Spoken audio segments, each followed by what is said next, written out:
स्वागत है एस के नोवेल यूनिवर्स में। ये वो जगह है जहां कहानियां सिर्फ सुनाई नहीं जाती बल्कि जी भी जाती है। यहां हर अध्याय एक नई दुनिया का दरवाजा खोलता है, कभी शक्ति से भरी, कभी रहस्यों से ढकी और कभी कल्पना से परे।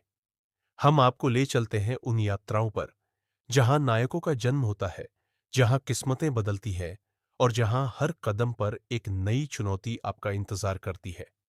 तो मन को शांत कीजिए, कल्पना को आजाद छोड़ दीजिए और तैयार हो जाइए एक ऐसे ब्रह्मांड में प्रवेश करने के लिए जहां कहानी ही आपकी वास्तविकता बन जाती है। आप देख रहे हैं इसके नोवेल यूनिवर्स। आर्यन ने उल्का अग्निचाल तकनीक के गुणपटल को देखा, उसका हृदय अत्यधिक उत्साह से भर गया। स्वर्ग श्रेणी मध्यम स्तर वास्तव में अपने नाम के अनुरूप थी। ये पृथ्वी श्रेणी के उन सड़क छाप सामानों से बिल्कुल अलग थी। न केवल उसकी गति में वृद्धि हुई थी, बल्कि उसे एक अतिरिक्त विशेष प्रभाव भी मिला था जो दुश्मनों को क्षति पहुंचा सकता था। क्या इसका मतलब यह नहीं है कि भविष्य में जब कुछ छोटे मोटे पात्रों का सामना करना पड़ेगा तो आर्यन को हमला करने की भी आवश्यकता नहीं होगी? उसे बस उन छोटे पात्रों के चारों ओर घूमने के लिए स्वर्ग श्रेणी की चाल, उल्का अग्निचाल का उपयोग करना होगा और वे जलकर भस्म हो जाएंगे। कितना शक्तिशाली! चाल को देखने के बाद आर्यन को एक और बड़ा आश्चर्य मिला। फिर उसने एक बार फिर अपनी दृष्टि एक अन्य स्वर्ग श्रेणी मध्यम स्तर के युद्ध कौशल की ओर घुमाई। गगन भेदी मुष्टि स्वर्ग श्रेणी मध्यम स्तर का युद्ध कौशल। एक छलांग के साथ एक मुक्का आकाश को तोड़ देता है। खिलाड़ी दृढ़ विश्वास और एक ही मुक्के से आकाश को तोड़ने के पूर्ण आत्मविश्वास के साथ दुश्मन की ओर एक सीधी रेखा में एक दबंग मुक्का छोड़ता है, जिससे दुश्मन को खिलाड़ी की शक्ति का 2000% क्षति पहुंचती है। यह एक दबंग प्रभाव और भय प्रभाव की एक निश्चित संभावना के साथ आता है। दबंग प्रभाव हमले के दौरान खिलाड़ी का पूरा शरीर एक बेहद भयंकर और दबंग आभा के साथ फूट पड़ेगा। यह आभा प्रतिद्वंद्वी को जकड़ लेगी, उन्हें हिलने से रोक देगी। लक्ष्य का स्तर खिलाड़ी के स्तर के जितना करीब होगा, इस प्रभाव की सफलता दर उतनी ही अधिक होगी। भय प्रभाव आपकी भयंकर और दबंग आभा के सामने दुश्मन भय का अनुभव करता है, जिससे उनकी रक्षा 500% कम हो जाती है। इसके घटित होने की संभावना लक्ष्य के मानसिक धैर्य पर निर्भर करती है। उनका संकल्प जितना दृढ़ होगा, इस प्रभाव के प्रकट होने की संभावना उतनी ही कम होगी। खामी: ये युद्ध कौशल एक रेखीय हमला है। एक बार शुरू होने के बाद इसे बाधित, त्यागा या पुनर्निर्देशित नहीं किया जा सकता है। यदि ये लक्ष्य को भेदने में विफल रहता है तो खिलाड़ी का शरीर अनियंत्रित रूप से आगे बढ़ता रहेगा जब तक कि युद्ध कौशल की शक्ति समाप्त नहीं हो जाती और सारी ऊर्जा खो नहीं जाती, तभी यह रुकेगा। इस शक्तिशाली स्वर्ग श्रेणी मध्यम स्तर के युद्ध कौशल को देखकर आर्यन उतना खुश नहीं था जितना उसने कल्पना की थी। 20 गुना क्षति बहुत अधिक है और दबंग प्रभाव और भय प्रभाव अतुलनीय रूप से शक्तिशाली हैं, लेकिन ये खामी क्या भला है? इतने शक्तिशाली युद्ध कौशल में वास्तव में एक खामी है। यदि इसमें यह खामी नहीं होती तो ये युद्ध कौशल आर्यन के पास मौजूद सभी युद्ध कौशलों में सबसे शक्तिशाली और विनाशकारी होता। लेकिन इस खामी के साथ भले ही यह युद्ध कौशल अभी भी सबसे शक्तिशाली है, ये सबसे उत्तम नहीं है। वास्तव में यह आर्यन के युद्ध कौशलों में सबसे खतरनाक भी हो सकता है। कल्पना कीजिए, यदि आर्यन ने किसी प्रतिद्वंद्वी पर हमला करने के लिए गगनभेदी मुष्टि का उपयोग किया, लेकिन प्रतिद्वंद्वी दबंग प्रभाव की चपेट में नहीं आया और जकड़ा नहीं गया, तो क्या होगा यदि आर्यन के मुक्का मारते समय प्रतिद्वंद्वी चकमा दे जाए? अपना हाथ वापस खींचने या अपनी चाल बदलने में असमर्थ, क्या वह बस एक मानव रेत की बोरी सैंडबैग में नहीं बदल जाएगा? उस समय दूसरे लोग स्वतंत्र रूप से हमला कर सकते थे, जबकि आर्यन निष्क्रिय रूप से मार खाने के अलावा कुछ नहीं कर सकता था। गगनभेदी मुष्टि युद्ध कौशल वास्तव में शक्तिशाली है, लेकिन इसकी खामी बहुत घातक है। यदि दबंग प्रभाव 100% सफलता की गारंटी दे सकता तो ये युद्ध कौशल मूल्यवान होता। अन्यथा आर्यन लापरवाही से इस युद्ध कौशल का उपयोग नहीं करेगा और खुद को खतरनाक स्थिति में नहीं डालेगा। बेशक भले ही गगनभेदी मुष्टि आर्यन की उम्मीदों पर खरी नहीं उतरी, लेकिन आज का लाभ अभी भी बहुत बड़ा था, जो आर्यन को खुश करने के लिए पर्याप्त था। इस पल आर्यन ने अपना गुणपटल खोला। खिलाड़ी आर्यन, उपाधि वृक्ष संहारक स्वामी, स्तर 49 9 सितारा युद्धराज, अनुभव 65,210 2 करोड़, युद्धदेव अंक 150, साधना तकनीक दुष्वप्न प्रहार पृथ्वी श्रेणी उच्च स्तर, षट सूर्य प्रत्यावर्तन अंगुली पृथ्वी श्रेणी उच्च स्तर, दिव्य हृदय मार्गदर्शन पृथ्वी श्रेणी उच्च स्तर, ज्वलंत लौका नृत्य स्वर्ग श्रेणी निम्न स्तर, 1000 मील तक जमाव स्वर्ग श्रेणी निम्न स्तर, सप्तरंगी कांच मुष्टि स्वर्ग श्रेणी निम्न स्तर, गगनभेदी मुष्टि स्वर्ग श्रेणी मध्यम स्तर। कौशल मध्यम मुष्टि तकनीक, मध्यम कृपाण तकनीक, मध्यम तलवार तकनीक। चाल अविचल दिव्य छाया चाल पृथ्वी श्रेणी उच्च स्तर उल्का अग्नि चाल स्वर्ग श्रेणी मध्यम स्तर। अंतिम चाल पर्वत भंजक भू विदारक प्रहार स्तर 1। उपपेशे मध्यम रसायन विद्या रसायन महारथी मध्यम लोहार कौशल लोहार महारथी मध्यम कठपुतली विद्या कठपुतली महारथी। विशेष स्थान त्रिसहस्त्र ज्वलंत अग्नि विचित्र अग्नि। भंडार हिम तलवार अवशेष छाया तलवार दिव्य गति जूते सुसज्जित काला लौह दस्ताना सुसज्जित हिमात्मा हल्का कवच सुसज्जित चमकीली अंगूठी सुसज्जित कृष्ण पंख मुखौटा सर्व गुणवर्धक गोलियां मध्यम 450 नाग। निम्न श्रेणी पंचम स्तरीय दानव पशु मणि 11 नाग मध्यम श्रेणी पंचम स्तरीय दानव पशु मणि 17 नाग उच्च श्रेणी दानव पशु मणि 14 नाग सर्वोच्च श्रेणी दानव पशु मणि 1 नाग। 9 सितारा युद्धराज के स्तर तक पहुंचने और कई स्वर्ग श्रेणी मध्यम स्तर की वस्तुएं प्राप्त करने के बाद आर्यन अब अपने गुण पटल को देख रहा था, जो तुरंत गर्व और उपलब्धि की प्रबल भावना और आत्मविश्वास की एक विशाल लहर से भर गया। वह भी अब कितना शक्तिशाली हो गया था। अपने गुणों की प्रशंसा करने और अपनी वर्तमान शक्ति को महसूस करने के बाद आर्यन ने अपना ध्यान अपने मन से हटा लिया। हालांकि जब आर्यन अपने ख्यालों से बाहर आया और अपने सामने का दृश्य देखा तो वह तुरंत दंग रह गया। सभी उम्मीदवार और पश्चिम हवेली के शिष्य बेबसी के भाव लिए हुए थे। प्रत्येक क्षेत्र के मुख्य परीक्षकों के चेहरे उतरे हुए थे, वे सहन करने की पूरी कोशिश कर रहे थे, और आंतरिक हवेली के एक उच्च पदस्थ अधिकारी विशेष दूत वरुण शर्मा वहां चुपचाप खड़े थे। सभागार में हर कोई 8 महलों के महल प्रमुखों और बुजुर्गों को देख रहा था। इस समय 8 महलों के महल प्रमुख और बुजुर्ग लड़ने के कगार पर लग रहे थे। वे जमकर बहस कर रहे थे। उनके चेहरे लाल थे और गर्दन की नसें तनी हुई थीं क्योंकि वे जोर जोर से चिल्ला रहे थे। उनकी आवाजें पूरे सभागार में गूंज रही थीं। कुछ ने तो अपनी आस्तीनें भी ऊपर चढ़ा ली थीं, जैसे सड़क छाप गुंडे हाथापाई के लिए तैयार हों। जैसे ही आर्यन ने देखा, जैन महल का एक महल प्रमुख ली महल के एक महल प्रमुख की ओर इशारा कर रहा था और खींचते हुए कह रहा था, बुड़ेली, तुम धोखेबाज, तुम कंगाल जो कोई खजाना पैदा नहीं कर सकता। तुम अच्छी तलवारें बिल्कुल नहीं बना सकते, केवल घटिया, और तुम अभी भी लोगों को बरगलाना चाहते हो। सपने देखते रहो, आर्यन तुम्हारे साथ नहीं जाएगा। ऐसा लग रहा था कि ली महल प्रमुख ने पहले कोई दुखती रग छेड़ दी थी, इसलिए जैन महल प्रमुख अब बेहद क्रोधित और उत्तेजित था और लगातार ली महल प्रमुख की निंदा कर रहा था। हृदयेश, क्या तुम्हें लगता है कि सिर्फ इसलिए कि तुम्हारे ज्ञान महल के शिष्यों के पास सबसे अधिक समग्र शक्ति है, तुम मुझसे बेहतर हो? क्यों ना हम थोड़ा दो हाथ कर लें? जो जीतेगा वह आर्यन को ले जाएगा। अगर तुम डरे हुए हो तो बकवास करना बंद करो। जून महल के महल प्रमुख वरुण ने ठंडे स्वर में कहा। लड़ो फिर, कौन किससे डरता है? हमारा ज्ञान महल कभी किसी से नहीं डरा। ज्ञान महल के महल प्रमुख हृदयेश ने अपनी आस्तीनें ऊपर चढ़ाई और जून महल प्रमुख को ऐसे भाव से देखा जिसने उसे कोई चाल चलने की चुनौती दी। कान महल के तुम बूढ़े धोखेबाज और बदमाश, तुम सब पुरानी हड्डियां हो, फिर भी तुम लोगों को छीनना चाहते हो। क्या तुम्हें डर नहीं है कि तुम बहुत ज्यादा उत्तेजित हो जाओगे और किसी को पाने के बाद ही ऊपर से धार जाओगे? तब औषधीय गोलियां भी तुम्हें नहीं बचा पाएंगी। तुम बूढ़े खूसट 70-80 साल के हो गए, फिर भी रोज गोलियां फांकते हो, 20 साल के नौजवानों जैसा व्यवहार करते हो। क्या तुम अब भी लड़कियों को ढूंढना चाहते हो और दूसरी जवानी का अनुभव करना चाहते हो? जैन महल का एक भारी भरकम और प्रभावशाली बुजुर्ग अकेले ही कान महल के सभी लोगों की ओर इशारा कर रहा था और उन्हें कोस रहा था। जो एक सामान्य बहस के रूप में शुरू हुआ था, वह कुछ मिनटों बाद अराजक हो गया। क्या देख रहे हो? भरोसा नहीं है? मुझे देखने में क्या बुराई है? तुम बूढ़े धोखेबाज, ए बूढ़े खूसट, मुझे फिर से देखने की हिम्मत मत करना। मैं तुम्हें देख रहा हूं तो क्या हुआ? तुम क्या देख रहे हो? मुझे तुम्हें देखने में क्या हर्ज है? फिर से देखने की हिम्मत है। मैं तुम्हें देख रहा हूं तो क्या हुआ? ये क्या बवाल है? वे सब बहस क्यों कर रहे हैं? ऐसा लगता है जैसे वे लड़ने ही वाले हैं। आर्यन ने 8 महलों के लोगों को भ्रम में देखा। ये समझ नहीं पा रहा था कि दुनिया सिर्फ इसलिए कैसे बदल गई क्योंकि उसने थोड़ी देर के लिए अपने पुरस्कारों और गुणों की जांच करने पर शांति से ध्यान केंद्रित किया था। आर्यन को अपनी तंद्रा से उबरते देख नीलेश, श्रद्धा, वैदेही, मुक्ति और बलदेव सभी ने आर्यन को देखा। प्रत्येक के चेहरे पर तुम क्या कर रहे थे वाला भाव था। सभी की निगाहें महसूस करते हुए आर्यन ने एक शर्मिंदा मुस्कान दी और समझाया, ओह, मैं बस सोच रहा था, इसलिए मैं थोड़ी देर के लिए ख्यालों में खो गया। अरे हाँ, 8 महलों के महल प्रमुख और बुजुर्ग क्या कर रहे हैं? वे इतनी जमकर बहस क्यों कर रहे हैं? वे लगभग लड़ने ही वाले हैं। ये सब तुम्हारी वजह से है, तुम अद्भुत हो। बलदेव ने आर्यन को देखते हुए चिढ़कर कहा। कुछ लोग बस स्वार्थी होते हैं, दूसरे उसके लिए अपने बाल नोच रहे हैं, लेकिन वह बस वहां सुन्न खड़ा है, यहाँ तक कि उसे पता भी नहीं है कि क्या हुआ। मुक्ति ने अपनी बाहें सिकोड़ते हुए कहा। उसके शब्द स्पष्ट रूप से किसी पर लक्षित थे। अरे, मैंने कहा, नौकरानी, क्या तुम फिर से मुसीबत खड़ी करने की कोशिश कर रही हो? क्या तुम्हारी पीठ में खुजली हो रही है? क्या तुम चाहती हो कि मैं तुम्हारी फिर से पिटाई करूं? आर्यन को समझ नहीं आ रहा था कि उसने इस छोटी मालकिन को फिर से कहाँ नाराज कर दिया। उसे बचाए हुए अभी कुछ ही दिन हुए थे। न केवल उसने उसे धन्यवाद नहीं दिया, बल्कि वह फिर से चुपके से उसका मजाक भी उड़ा रही थी। हम्फ। मुक्ति ने नाक सिकोड़ी और अपना सिर दूसरी तरफ घुमा लिया।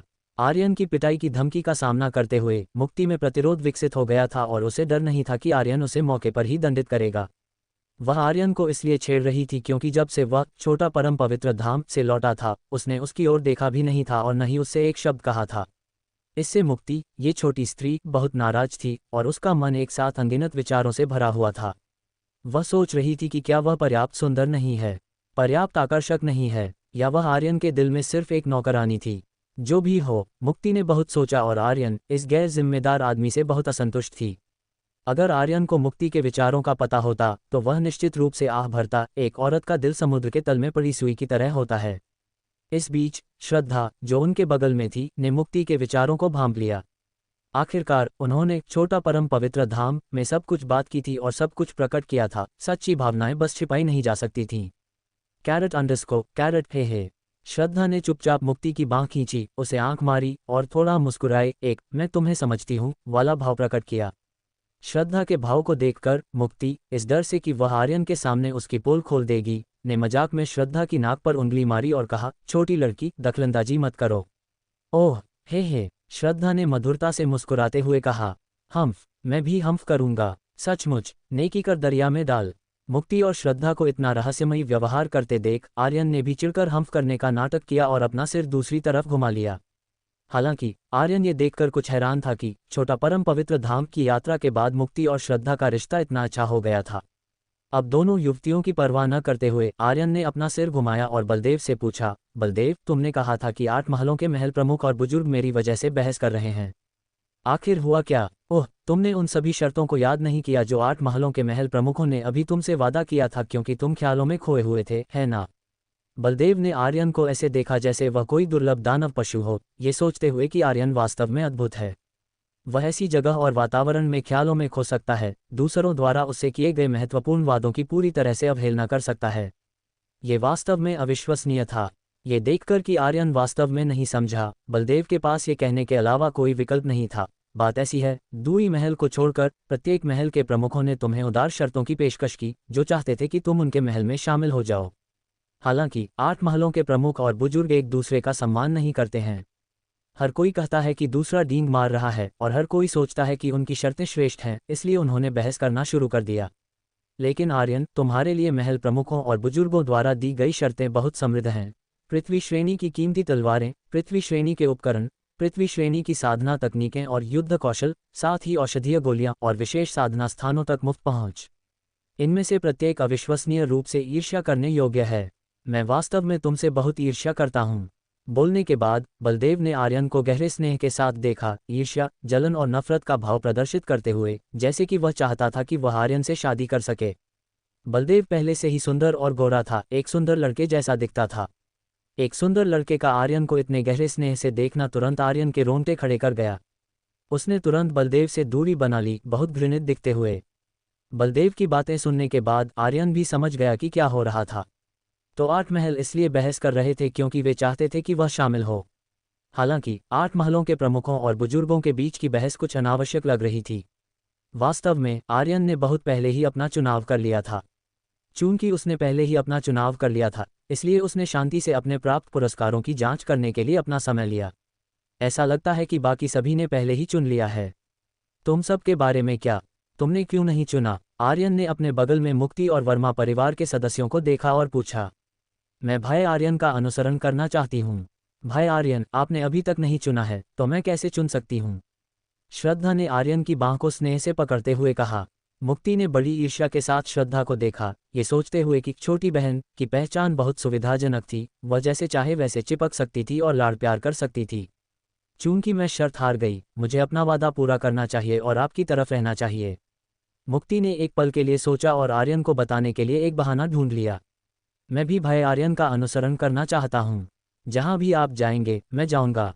नीलेश ने भी कहा, उसकी निगाहें बहुत दृढ़ थीं। वैदेही नहीं बोली, लेकिन बस आर्यन को देखकर मुस्कुरा दी। उसकी मुस्कान से आर्यन ने पहले ही उसका उत्तर समझ लिया था। बलदेव के बारे में क्या? आर्यन ने बलदेव को जिज्ञासा से देखा। उसने यह उम्मीद नहीं की थी कि बलदेव भी उसका अनुसरण करना चाहेगा। खम, तुमने मुझे तब हराया था, इसलिए मुझे अपना बदला लेना है। एक ही महल में रहने से मुझे तुम पर नजर रखने और खुद को प्रेरित करने का मौका मिलेगा, बलदेव ने खांसते हुए और धार्मिकता से कहा। ओह, ठीक है। आर्यन ने सभी को देखा, इतने सारे लोगों को उस पर भरोसा करते और उसके चारों ओर इकट्ठा देखकर गहराई से प्रभावित हुआ। पुनर्जन्म के बाद उसे जो अकेलापन महसूस हुआ था वह भी थोड़ा कम हो गया। हालांकि उसने फिर भी कहा, मेरी पसंद शायद आप सभी के लिए उपयुक्त न हो और यह आपको निराश भी कर सकती है। क्या आप वास्तव में सुनिश्चित हैं कि आप मेरे साथ आने पर पछताएंगे नहीं? अगर मैं पछताती हूं तो ठीक है, मैं वैसे भी भाई आर्यन के साथ रहूंगी। एक नौकरानी को चुनने का कोई अधिकार नहीं है, कोई पछतावा नहीं। जब मैं वर्मा परिवार में था तभी मैंने फैसला कर लिया था, भाई आर्यन, जहां भी आप जाएंगे मैं अनुसरण करूंगा, भले ही वह सिर्फ आपकी सहायता करने के लिए ही क्यों ना हो। मैंने छोटा परम पवित्र धाम में ही अपना चुनाव कर लिया था। सबने एक के बाद एक जवाब दिया।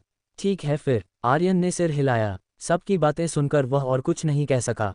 चूंकि बाकी सभी ने अपनी पसंद बना ली थी और केवल वे ही बचे थे, आर्यन ने अब समय बर्बाद नहीं किया। उसने एक कदम आगे बढ़ाया, उस महल को चुनने के लिए आगे बढ़ा जिसमें वह प्रवेश करना चाहता था। आर्यन बिल्कुल नहीं हिचकिचाया। जबकि 8 महलों के प्रमुख और बुजुर्ग अभी भी बहस कर रहे थे, उसने दुई महल के क्षेत्र में कदम रखा और जोर से घोषित किया, मैंने अपना चुनाव कर लिया है। मैं दुई महल में शामिल हो रहा हूँ। अरे! आर्यन की गतिविधियों का अनुसरण कर रही भीड़ से हौंफने की एक लहर फूट पड़ी। ऊंचे मंच पर वरुण शर्मा दंग रह गए। पश्चिम हवेली के बैठने की जगह से देख रहे शिष्य भी दंग रह गए। चारों क्षेत्रों के उम्मीदवार जिन्होंने पहले ही अपनी पसंद बना ली थी, वे भी दंग रह गए। 8 महलों के प्रमुख और बुजुर्ग जो अभी अभी होश में आए थे, दंग रह गए। यहाँ तक कि मुक्ति और अन्य भी दंग रह गए। ऊंचे मंच पर वरुण शर्मा से लेकर पश्चिम हवेली के शिष्यों, चारों क्षेत्रों के उम्मीदवारों, 8 महलों और मुक्ति के समूह तक, हर कोई आर्यन की पसंद से अविश्वसनीय रूप से आश्चर्यचकित था। आर्यन के फैसले ने पूरे अखाड़े को चौंका दिया। सभी विकल्पों में से उसने वास्तव में दुई महल को चुना। अन्य 7 महलों ने इतनी सारी उदार शर्तों की पेशकश की, फिर भी आर्यन ने दुई महल को चुना, जिसने कोई शर्त नहीं रखी थी और प्रतिस्पर्धा करने की हिम्मत भी नहीं की थी। आखिर दुनिया में यह क्या हो रहा था? आर्यन को अपना चुनाव करते देख अन्य 7 महलों के प्रमुख, जो अपनी तंद्रा से बाहर आ गए थे, ने बहस करना बंद कर दिया और आर्यन को अविश्वास से घूरने लगे, इसे पूरी तरह से समझ से परे पाते हुए। दुई महल के क्षेत्र में दुई महल के प्रमुखों और बुजुर्गों ने भी आर्यन को देखा, जो उनके क्षेत्र में आ गया था, हैरान भावों के साथ, कुछ हद तक गूंगे और यह समझने में असमर्थ कि आर्यन जैसा प्रतिभाशाली उम्मीदवार उनके दुई महल को क्यों चुनेगा। आर्यन, क्या तुम वास्तव में हमारा दुई महल चुन रहे हो? क्या तुम हमारे दुई महल में शामिल होने जा रहे हो? गुरु मुकुंद ने कुछ अविश्वास के साथ पूछा। उनके मन में आर्यन की प्रतिभा वाले किसी व्यक्ति को क्यान महल में शामिल होना चाहिए, जो पहले स्थान पर था, याली महल या जून महल, जो शक्ति में शीर्ष 3 में थे। फिर भी आर्यन वास्तव में उनके दुई महल में आया था, जो वास्तव में गुरु मुकुंद की उम्मीदों से परे था। क्या ऐसा इसलिए हो सकता है क्योंकि उन्होंने आर्यन को 6 आत्मा द्वार खोलने में मदद की थी और आर्यन उनकी दया का बदला चुकाना चाहता था? यही वजह है कि वह दुई महल में आया। वह ऐसा नहीं लग रहा था। महल प्रमुख मुकुंद, हम फिर मिले। आप सही थे, मैं वास्तव में दुई महल में शामिल होना चाहता हूँ। नियमों के अनुसार व्यक्ति उस महल के क्षेत्र में खड़ा होता है जिसे वह चुनता है, और जैसा कि आप देख सकते हैं, मैं यहीं खड़ा हूँ। आर्यन ने हल्की मुस्कान के साथ कहा। लेकिन गुरु मुकुंद ने अन्य 7 महलों के प्रमुखों और बुजुर्गों पर एक नज़र डाली, ये देखते हुए कि वे चौड़ी, अविश्वास और नाराजगी भरी आंखों से उनकी ओर देख रहे थे। वे जानते थे कि आर्यन की पसंद के कारण उनके दुई महल ने दूसरों का क्रोध मोल ले लिया था। गुरु मुकुंद ने तुरंत सावधानी से पूछा, क्या तुम गंभीर हो?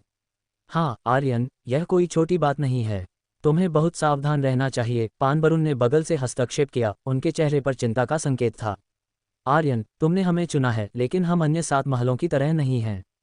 वे अमीर हैं और महान शर्तों की पेशकश कर सकते हैं, लेकिन हाल के वर्षों में हमारे पास ईमानदारी से तुम्हें देने के लिए कुछ भी नहीं है, गौरव युवान ने स्पष्ट रूप से कहा।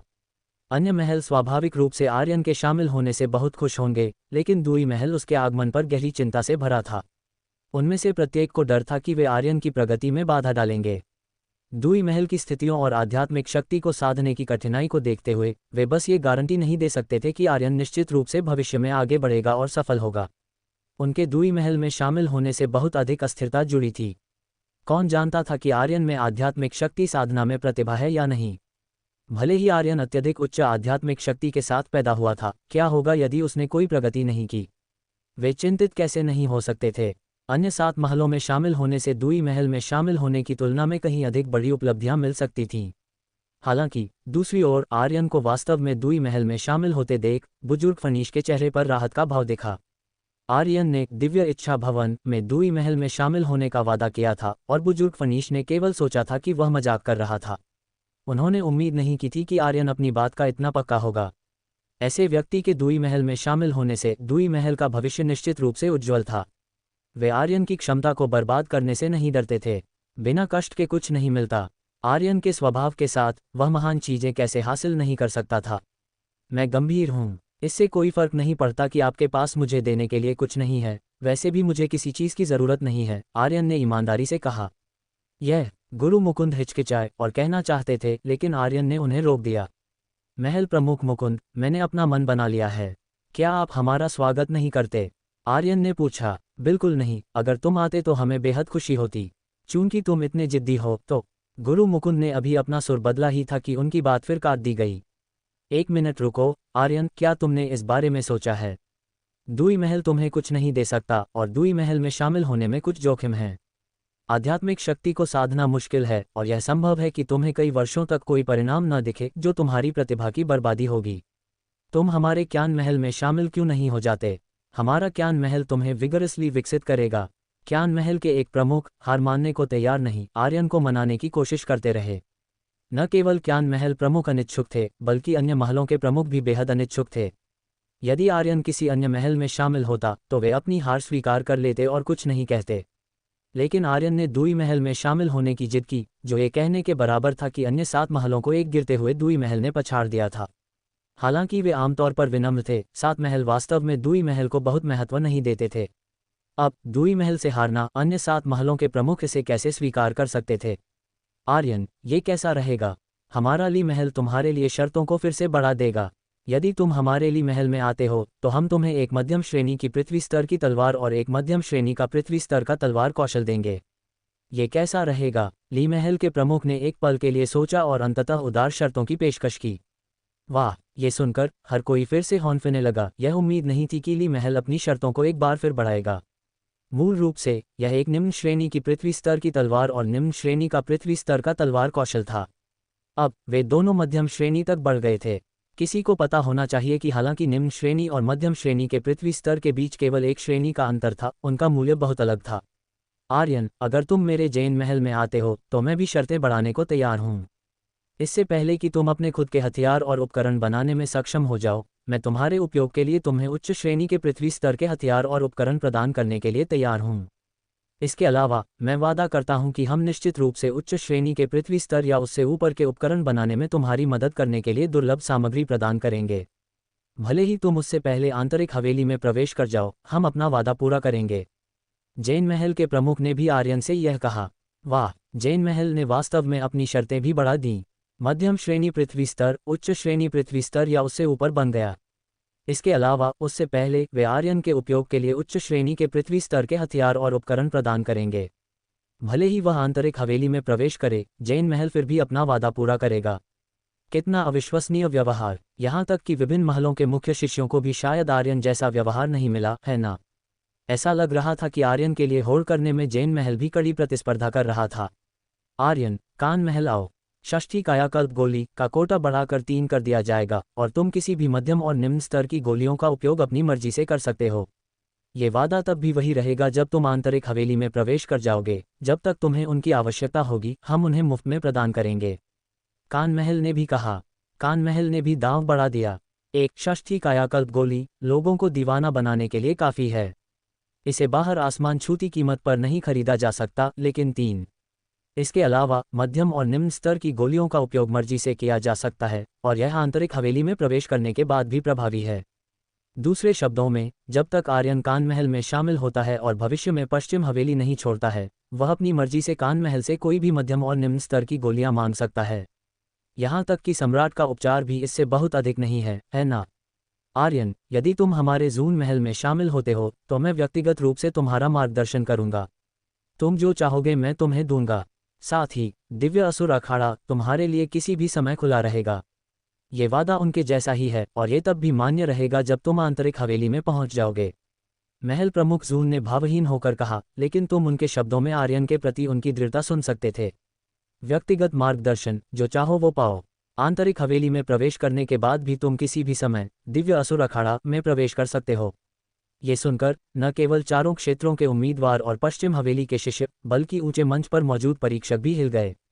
परीक्षक सभी आंतरिक हवेली के शिष्य हैं और उन्होंने बाहरी हवेली में भी साधना की थी, इसलिए वे स्वाभाविक रूप से दिव्य असुर अखाड़ा को जानते हैं। हालांकि संसाधनों को तर्कसंगत रूप से आवंटित करने और यह सुनिश्चित करने के लिए कि पश्चिम हवेली के शिष्यों की ताकत लगातार बढ़ रही है, आंतरिक हवेली में प्रवेश करने वाले शिष्यों को बाहरी हवेली के संसाधनों का फिर से उपयोग करने की अनुमति नहीं है। विशेष रूप से दिव्य असुर अखाड़ा, ये रणनीतिक संसाधन, जून महल इसे कसकर रखता है और जून महल समझौता नहीं करेगा भले ही आंतरिक हवेली को इसकी आवश्यकता हो।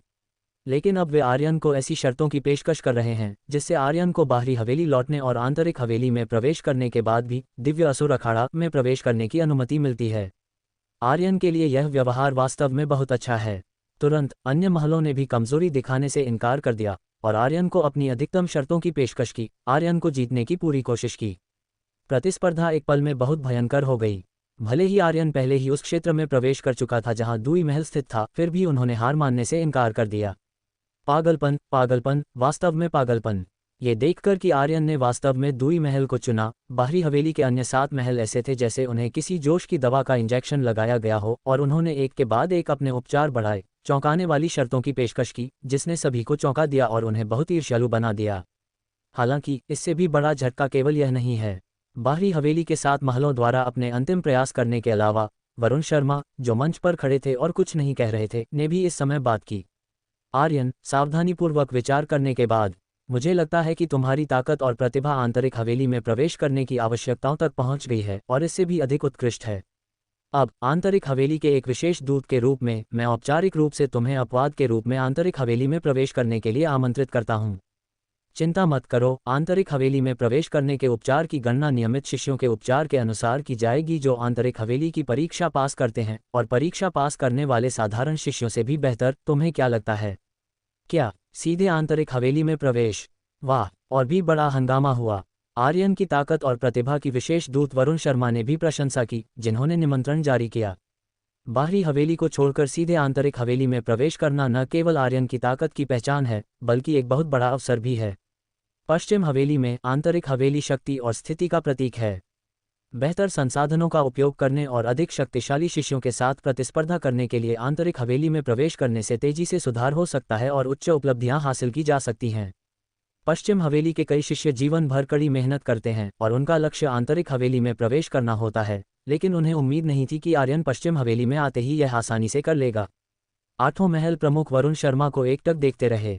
यहाँ तक कि विशेष दूत शर्मा ने भी निमंत्रण जारी कर दिया था, तो बाहरी हवेली में उनके 8 महलों का क्या मतलब था? 8 महल प्रमुख, जो अभी भी जमकर लड़ रहे थे और पहले बेहद उत्साहित थे, अब अवाक थे और कुछ हद तक निराश थे। आंतरिक हवेली के साथ प्रतिस्पर्धा करने की हिम्मत कौन करेगा? लेकिन ये सही है, आर्यन की प्रतिभा उसे आंतरिक हवेली में प्रवेश करने के लिए योग्य बनाती है। जिस कारण से हर कोई इतनी कड़ी प्रतिस्पर्धा कर रहा था, वह वास्तव में किसी और चीज के लिए नहीं था। एक उम्मीदवार जो लीडरबोर्ड में प्रवेश कर सकता है और आंतरिक हवेली में प्रवेश कर सकता है, वह उनके लिए हथियाने का एक सौदा है। जो कोई इसे हथिया लेता है उसे श्रेय मिलता है, तो कौन ईर्ष्या नहीं करेगा? लेकिन मुझे उम्मीद नहीं थी कि आर्यन ने बस दुई महल को चुना और अब आंतरिक हवेली ने भी सीधे कार्रवाई की है। अब 8 महलों में हर कोई जानता है कि वे ये सौदा नहीं पा सकते। उत्तरी क्षेत्र के लोगों के समूह के चेहरों पर भी इस समय एक जानकार भाव था। इससे पहले उन्होंने पहले ही अनुमान लगा लिया था कि आर्यन को निश्चित रूप से उसकी ताकत के आधार पर आंतरिक हवेली द्वारा चुना जाएगा, इसलिए उन्होंने आर्यन की ताकत को छिपाया। अन्यथा आर्यन प्रवेश परीक्षा में भाग लेने में भी सक्षम नहीं होता। यदि आर्यन भाग नहीं लेता तो उत्तरी क्षेत्र के पास इतना अच्छा परिणाम कहाँ होता? अब जब प्रवेश परीक्षा समाप्त हो गई है, तो उत्तरी क्षेत्र में हर कोई बहुत खुश है कि आंतरिक हवेली ने आर्यन को पहले ही चुन लिया है, विशेष रूप से सम्राट वर्मा। हालांकि इतने बड़े अवसर का सामना करते हुए, बाहरी हवेली को छोड़ने और सीधे आंतरिक हवेली में प्रवेश करने की योग्यता का सामना करते हुए, यदि यह कोई और होता तो वे उत्साह से सिर हिलाते और सहमत हो जाते, लेकिन ये सुनने के बाद आर्यन की कोई प्रतिक्रिया नहीं दिखी और अविचल। हाँ, ऐसा लगता है कि वह अविचल है। क्यों आर्यन, क्या तुम आंतरिक हवेली में प्रवेश नहीं करना चाहते? ये देखकर कि आर्यन की कोई प्रतिक्रिया नहीं थी, वरुण शर्मा ने भ्रम में पूछा। पश्चिम हवेली के एक शिष्य के रूप में कौन आंतरिक हवेली में प्रवेश नहीं करना चाहता? बेशक, मैं कोई अपवाद नहीं हूँ, आर्यन ने उत्तर दिया। तो फिर यह क्या है? वरुण शर्मा ने आर्यन को अजीब तरह से देखा। यह नहीं समझ पा रहे थे कि आर्यन अभी भी इतना उदासीन क्यों था जबकि वह पश्चिम हवेली में प्रवेश करना चाहता था। क्योंकि मैं विशेष अनुग्रह नहीं चाहता। पश्चिम हवेली की आंतरिक हवेली में प्रवेश करने के लिए मैं अपनी सच्ची क्षमता पर भरोसा करूंगा। चूंकि आंतरिक हवेली में प्रवेश करने के लिए आंतरिक हवेली की परीक्षा पास करने की आवश्यकता होती है, तो मैं प्रवेश करने से पहले परीक्षा तक प्रतीक्षा करूंगा। अभी के लिए ... कोई न कोई हमेशा अधिक सक्षम होता है। मुझे लगता है कि मेरी ताकत अभी भी बहुत अपर्याप्त है और मैं कुछ समय के लिए दुई महल में साधना करना चाहता हूँ। आर्यन ने थोड़ी देर सोचा और कहा। ये सुनकर वरुण शर्मा थोड़े दंग रह गए। उन्हें उम्मीद नहीं थी कि आर्यन इस तरह सोचेगा। हर कोई आर्यन को देख रहा था और थोड़ी देर के लिए अवाक भी था, पता नहीं क्या कहे। वे नहीं जानते थे कि आर्यन नेकीपर था या बेवकूफ़। बेहतर उपचार था, बेहतर अवसर थे और वह समय से पहले आंतरिक हवेली में प्रवेश कर सकता था, दूसरों की तुलना में अनगिनत समय बचा सकता था। लेकिन आर्यन यह नहीं चाहता था और उसने मना भी कर दिया, ये कहते हुए कि वह आंतरिक हवेली में प्रवेश करने के लिए अपनी ताकत पर भरोसा करेगा। क्या यह आत्मविश्वास है, आत्मविश्वास या आत्मविश्वास? तो ठीक है, तो मैं कामना करता हूं कि तुम दुई महल में अपनी ताकत में अच्छी तरह सुधार कर सको और मुझे उम्मीद है कि हम जल्द ही आंतरिक हवेली में मिल सकते हैं। आर्यन को ऐसा कहते देख वरुण शर्मा और कुछ नहीं कह सके। आर्यन तरजीही उपचार नहीं चाहता था और आंतरिक हवेली में प्रवेश करने के लिए अपनी ताकत पर भरोसा करना चाहता था, जो बहुत प्रेरणादायक और अच्छी बात थी। वरुण शर्मा आर्यन को इस विचार को छोड़ने के लिए मजबूर नहीं कर सकते थे, है ना? उसके बाद आर्यन ने सीधे आंतरिक हवेली में प्रवेश करने से इनकार कर दिया और 7 महलों के लोगों को लगा कि उनके पास उम्मीद है। लेकिन कौन जानता था, चाहे वे कितने भी वाकपटु क्यों न हो और उन्होंने क्या शर्तें दी, आर्यन अविचल था और फिर भी अपने तरीके से दुई महल को चुना, दुई महल का शिष्य बन गया, जिससे अन्य 7 महल बहुत नाराज हो गए, लेकिन वे कुछ नहीं कर सकते थे। फिर मुक्ति और अन्य भी आर्यन के साथ दुई महल में शामिल हो गए और सभी को आधिकारिक तौर पर चुना गया और यह प्रवेश परीक्षा समाप्त हो गई। वरुण शर्मा का काम भी इस बार पूरा हो गया। कुछ शिष्टाचार का आदान प्रदान करने के बाद उन्होंने युगल आलिंगन चौक छोड़ दिया। महलों में शामिल होने वाले उम्मीदवार भी महल प्रमुखों के नेतृत्व में अपने अपने महलों में लौट आए। लेखक का संदेश। ठीक है दोस्तों, जैसा कि आप चाहते थे, मैंने इस अध्याय को समाप्त कर दिया है और आर्यन ने पश्चिम हवेली में प्रवेश कर लिया है। वास्तव में रूपरेखा में भी इसके बारे में लिखा था, लेकिन मेरा लेखन थोड़ा धीमा हो गया है और यह बहुत टालमटोल वाला है। आप कहते हैं कि मैं इसे स्वीकार करूंगा और इसे बदल भी रहा हूं, लेकिन समूह में आकर एक पिता की तरह डांटिए मत।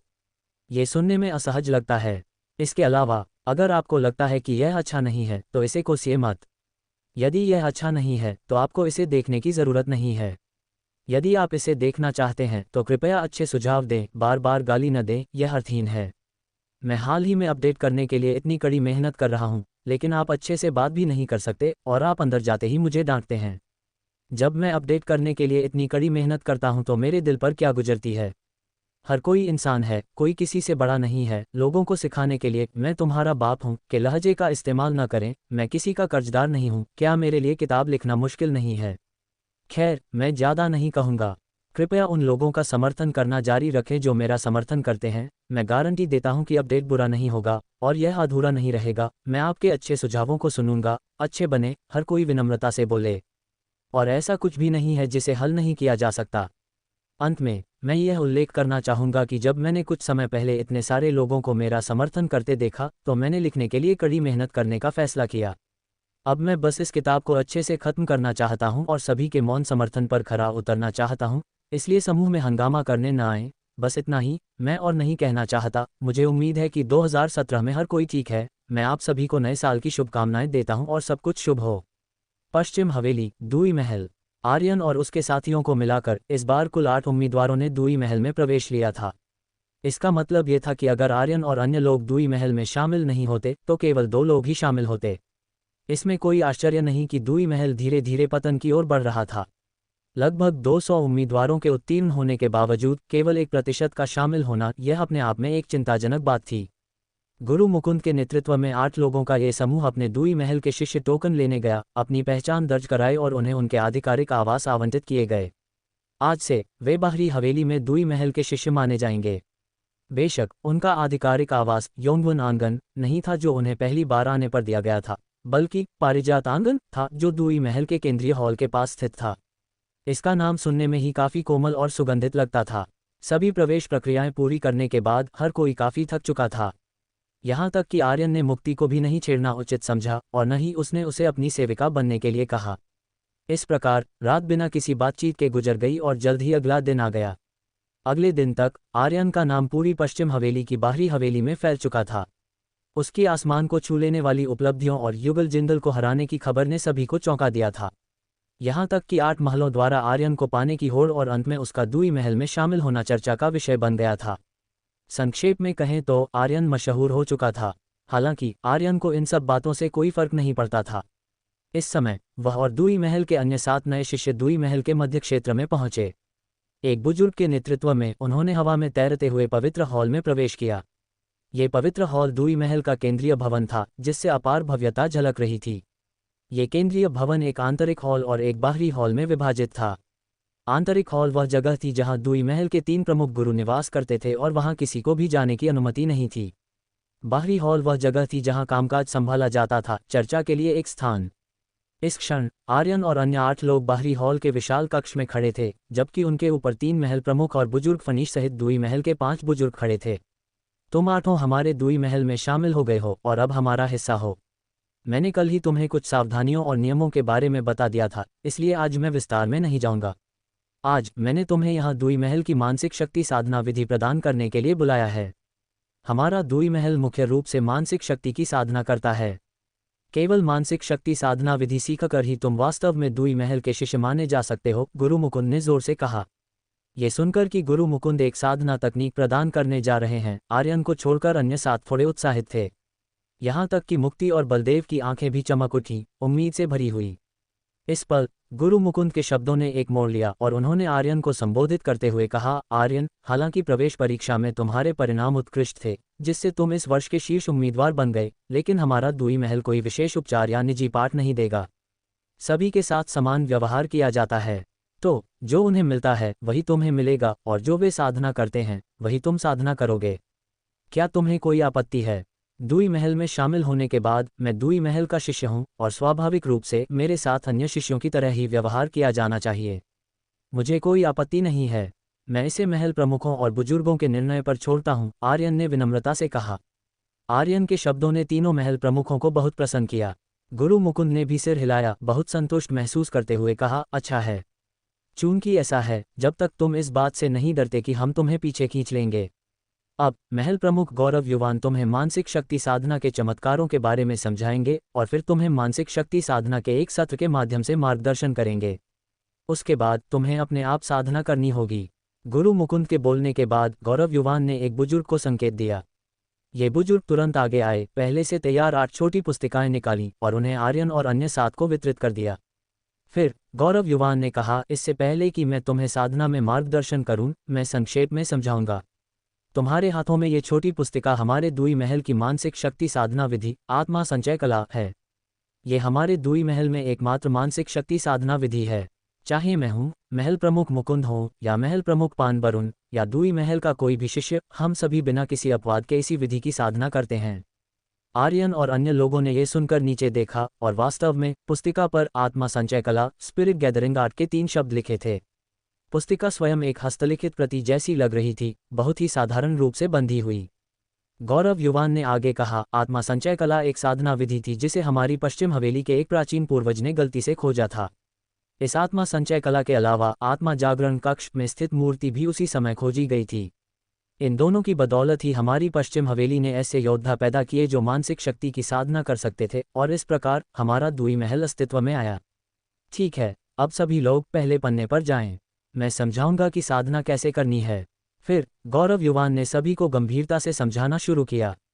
हालांकि जो कोई नहीं जानता था वह ये था कि परिचय सुनने के बाद आर्यन को गौरव युवान की व्याख्या सुनने में कोई दिलचस्पी नहीं थी।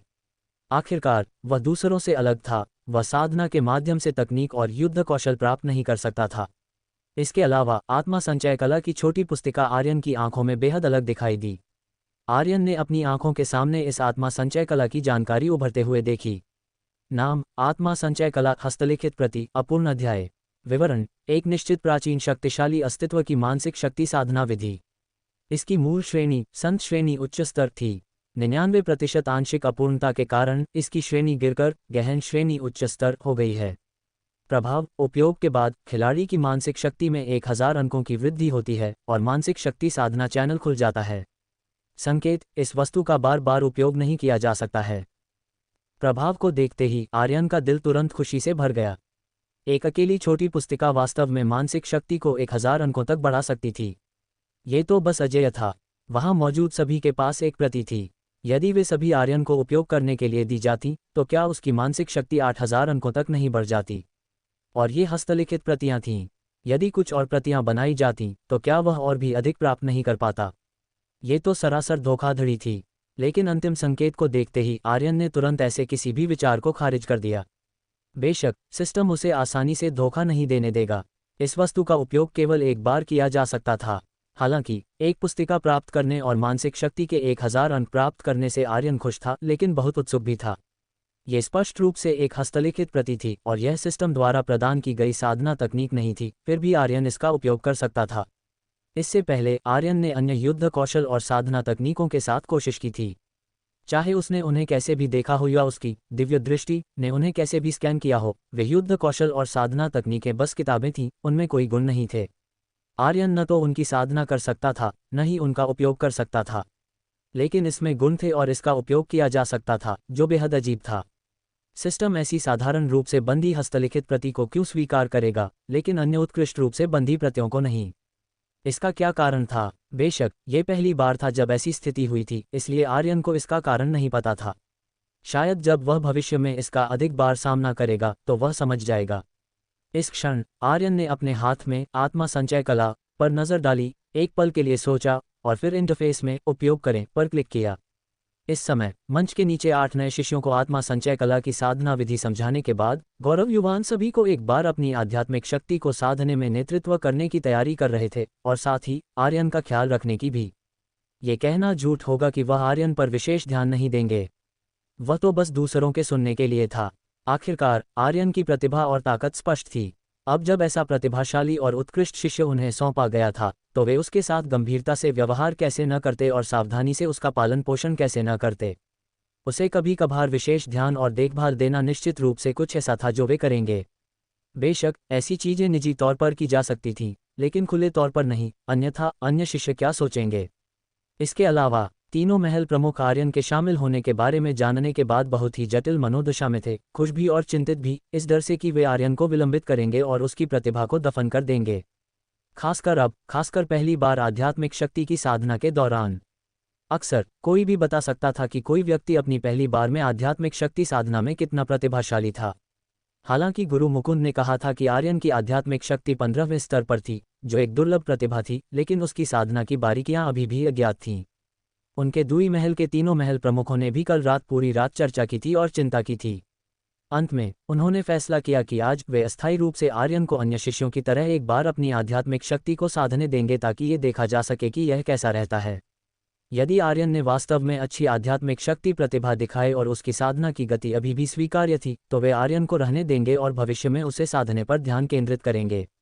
यदि आर्यन ने एक औसत दर्जे की आध्यात्मिक शक्ति प्रतिभा दिखाई जो साधारण शिष्यों से भी कमतर थी, तो भले ही आर्यन असहमत हो, उनका दुई महल आर्यन को अन्य विधियों को साधने के लिए दूसरे महल में स्थानांतरण के लिए आवेदन करने में मदद करेगा और ऐसे प्रतिभाशाली और उत्कृष्ट व्यक्ति को यहाँ दफन नहीं होने देगा। हालांकि जैसे ही गौरव युवान ने आध्यात्मिक शक्ति की व्याख्या समाप्त की और सभी को साधना में नेतृत्व करने वाले थे, अचानक आर्यन के शरीर से धुंधली इंद्रधनुषी रोशनी की एक परत निकली। आर्यन के शरीर से अचानक निकलती रोशनी को देखकर मुक्ति और अन्य 2 शिष्यों ने अपना सिर घुमाया, आर्यन को हैरान भावों से देखते हुए। यह नहीं समझ पा रहे थे कि क्या हो रहा है। हालांकि तीनों महल प्रमुखों और दुई महल के 5 बुजुर्गों ने जब आर्यन के शरीर पर धुंधली इंद्रधनुषी रोशनी देखी तो उनकी आंखें फटी की फटी रह गईं, उनके चेहरों पर एक अविश्वसनीय भाव था। वे दंग रह गए। ये तो आत्मा संचय कला की साधना अवस्था में प्रवेश करता प्रतीत होता है। क्या मैं चीजें देख रहा हूँ? ओल्ड गौरव, क्या तुमने पहले ही शुरू कर दिया है? पान बरुण ने अविश्वसनीय भाव से पूछा। नहीं, मैंने अभी समझाना समाप्त किया है और अभी तक मार्गदर्शन करना शुरू नहीं किया है। मुझे भी आश्चर्य हो रहा है कि क्या मेरी आंखों में कुछ गड़बड़ है। गौरव युवान ने भी अविश्वसनीय भाव से उत्तर दिया। तुम गलत नहीं हो, ये वास्तव में साधना अवस्था में प्रवेश कर रहा है। यह आभा अचूक है। इसके अलावा स्थिति को देखते हुए आर्यन किसी तरह की साधना अवस्था में प्रवेश कर गया है जो केवल संयोग से ही मिल सकती है। एक जीनियस। आर्यन वास्तव में एक जीनियस है। नहीं, उसे एक कुदरत का करिश्मा कहा जाना चाहिए। कौन सा जीनियस एक बार व्याख्या सुनने के बाद बिना किसी मार्गदर्शन के साधना अवस्था में प्रवेश कर सकता है? कोई नहीं, लेकिन अरे, उसकी आध्यात्मिक शक्ति की आभा इतनी प्रबल है, ऐसा लगता है कि यह 15 स्तरों से अधिक है, लगभग हमारे साथ पकड़ बना रही है। क्या आर्यन ने इस समय के दौरान फिर से सुधार किया है? उफ! चमत्कृत होते हुए गुरु मुकुंद ने महसूस किया कि आर्यन के पास आध्यात्मिक शक्ति साधना विधि नहीं थी, फिर भी उसने फिर से सुधार किया था और अपने स्वयं के अनुमान पर हौंफने से नहीं रोक सके, बेहद हैरान। जब गुरु मुकुंद ने शुरुआत में आर्यन की आध्यात्मिक शक्ति का परीक्षण किया था तो उन्होंने शुरू में 15 स्तर मापे थे। उन्होंने सोचा कि उन्होंने कोई गलती की है या आर्यन ने किसी साधन का उपयोग किया है, जब तक कि आर्यन ने प्रवेश परीक्षा के दौरान थोड़ा अपना कौशल नहीं दिखाया और उन्हें विश्वास हो गया कि आर्यन का परीक्षण परिणाम वास्तविक था। 15 स्तर की आध्यात्मिक शक्ति ये दुर्लभ प्रतिभाओं के बीच एक दुर्लभ प्रतिभा है जो दूसरों की तुलना में अधिक मजबूत पैदा होती है, लेकिन उन्हें उम्मीद नहीं थी कि केवल 10 दिन बीते हैं और आर्यन की आध्यात्मिक शक्ति साधना वास्तव में फिर से सुधर गई है, और केवल 1 या 2 स्तरों से नहीं, बल्कि बहुत अधिक। बिना आध्यात्मिक शक्ति साधना विधि के वह अभी भी एक फव्वारे की तरह सुधार कर सकता है। अगर यह एक करिश्मा नहीं है तो क्या है?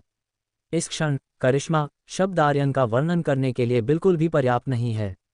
यदि कोई बेहतर शब्द होता तो गुरु मुकुंद आर्यन का वर्णन करने के लिए एक बेहतर शब्द का उपयोग कर सकते थे। वह वास्तव में बहुत प्रतिभाशाली और बहुत उत्कृष्ट है।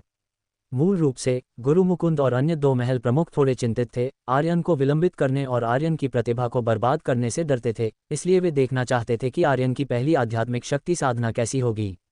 अब ये देखते हुए कि आर्यन बिना मार्गदर्शन के साधना अवस्था में प्रवेश कर गया और एक गहन साधना अवस्था में भी प्रवेश कर गया और उसके शरीर से निकलने वाली आभा आध्यात्मिक शक्ति भी बेहद शक्तिशाली है, उन्होंने तुरंत चिंता करना बंद कर दिया।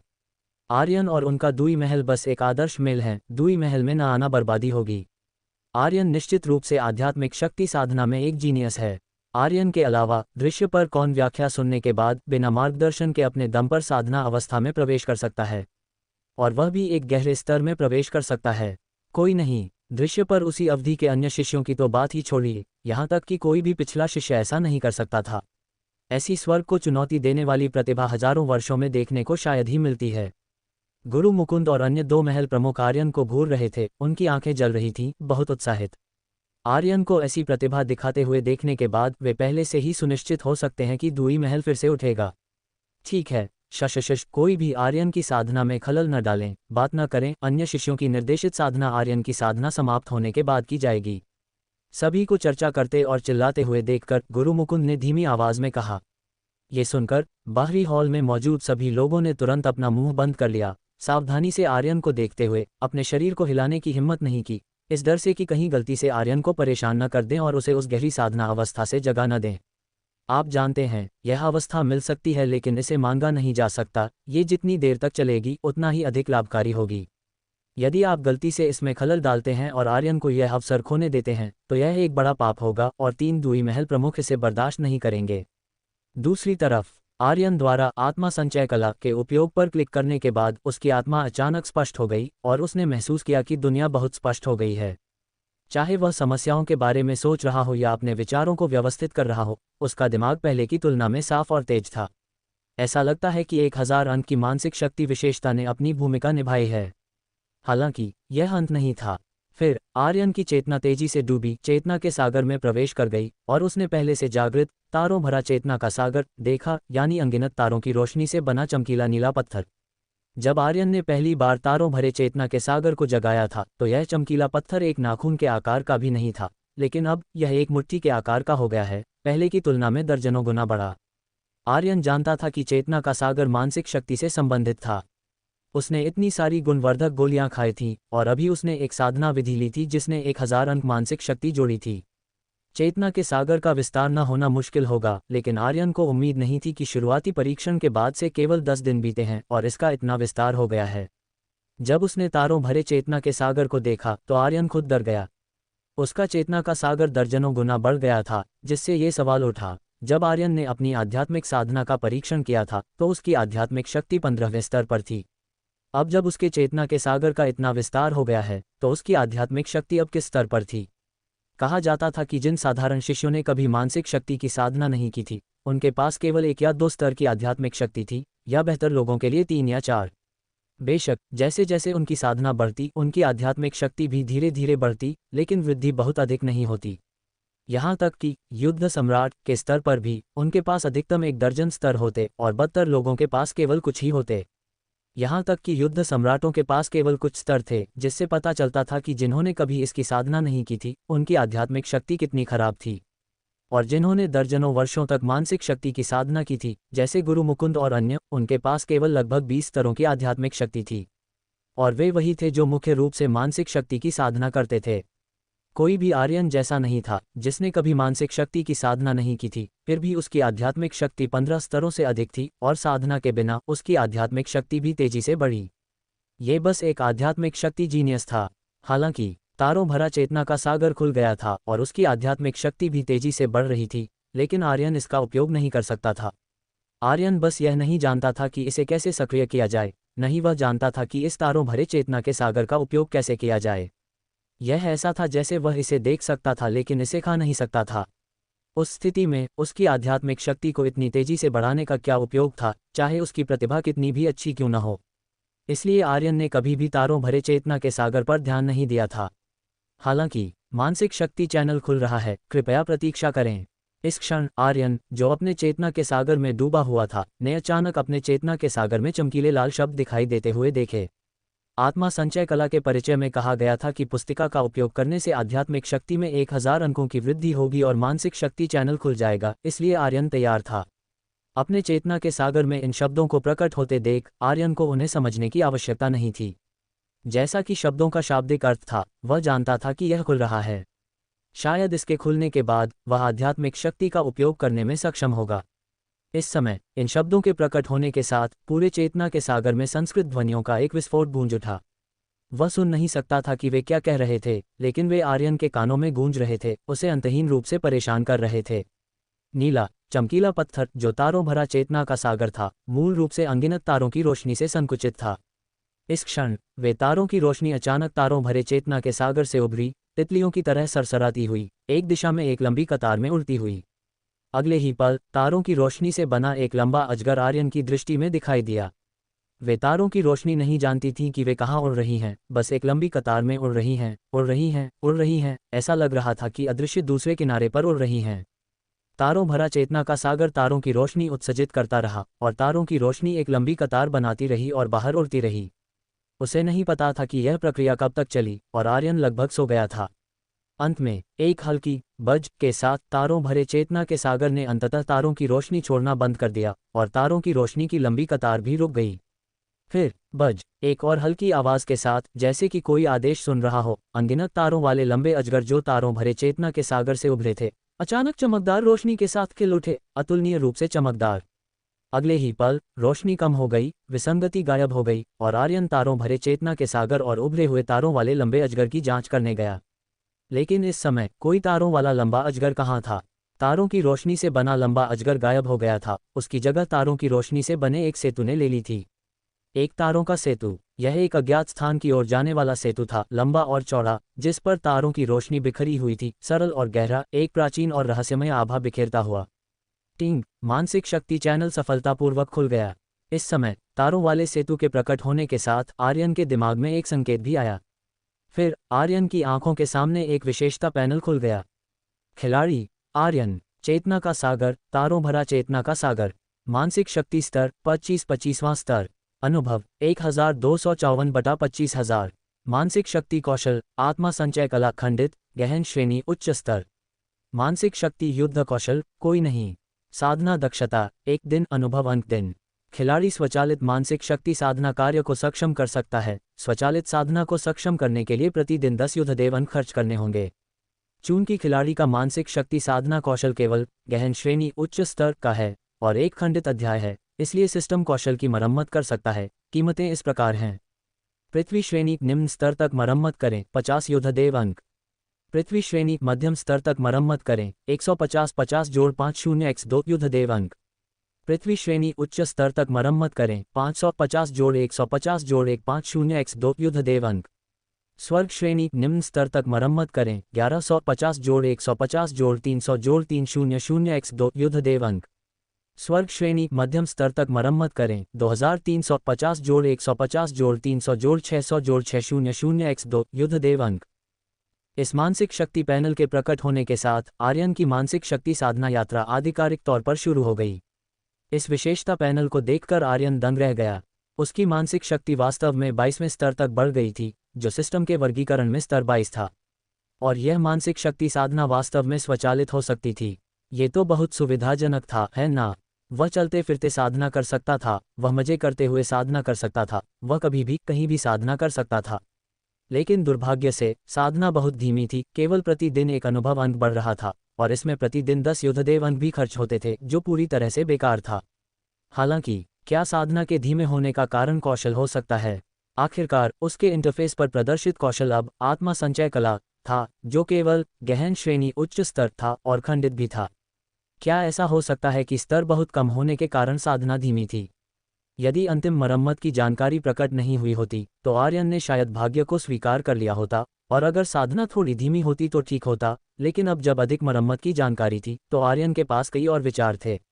वह पहले सिस्टम स्टोर पर गया, मानसिक शक्ति कौशल इंटरफेस का चयन किया, और फिर सिस्टम स्टोर में बेचे जाने वाले मानसिक शक्ति कौशल की कीमतों को देखा, ये देखने के लिए कि क्या वह आत्मा संचय कला को बदलने के लिए एक नया मानसिक शक्ति साधना कौशल खरीद सकता है।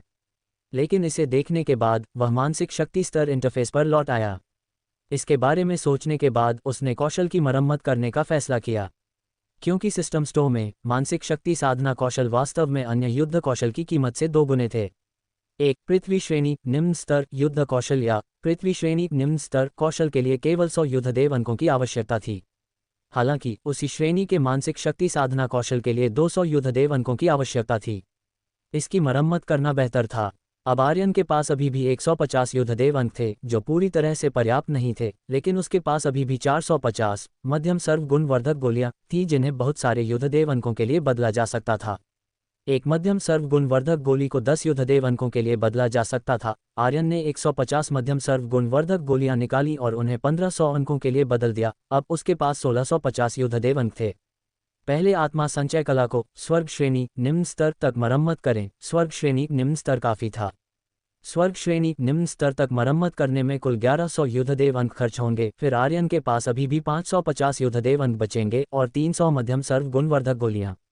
बेशक अगर आर्यन सभी मध्यम सर्व गुणवर्धक गोलियों को बेच देता, तो वह आत्मा संचय कला को स्वर्ग श्रेणी मध्यम स्तर या स्वर्ग श्रेणी उच्च स्तर तक भी मरम्मत कर सकता था। लेकिन ये बहुत बेकार होगा, पूरी तरह से इसके लायक नहीं होगा। स्वर्ग श्रेणी निम्न स्तर आर्यन के वर्तमान चरण के लिए पर्याप्त लग रहा था।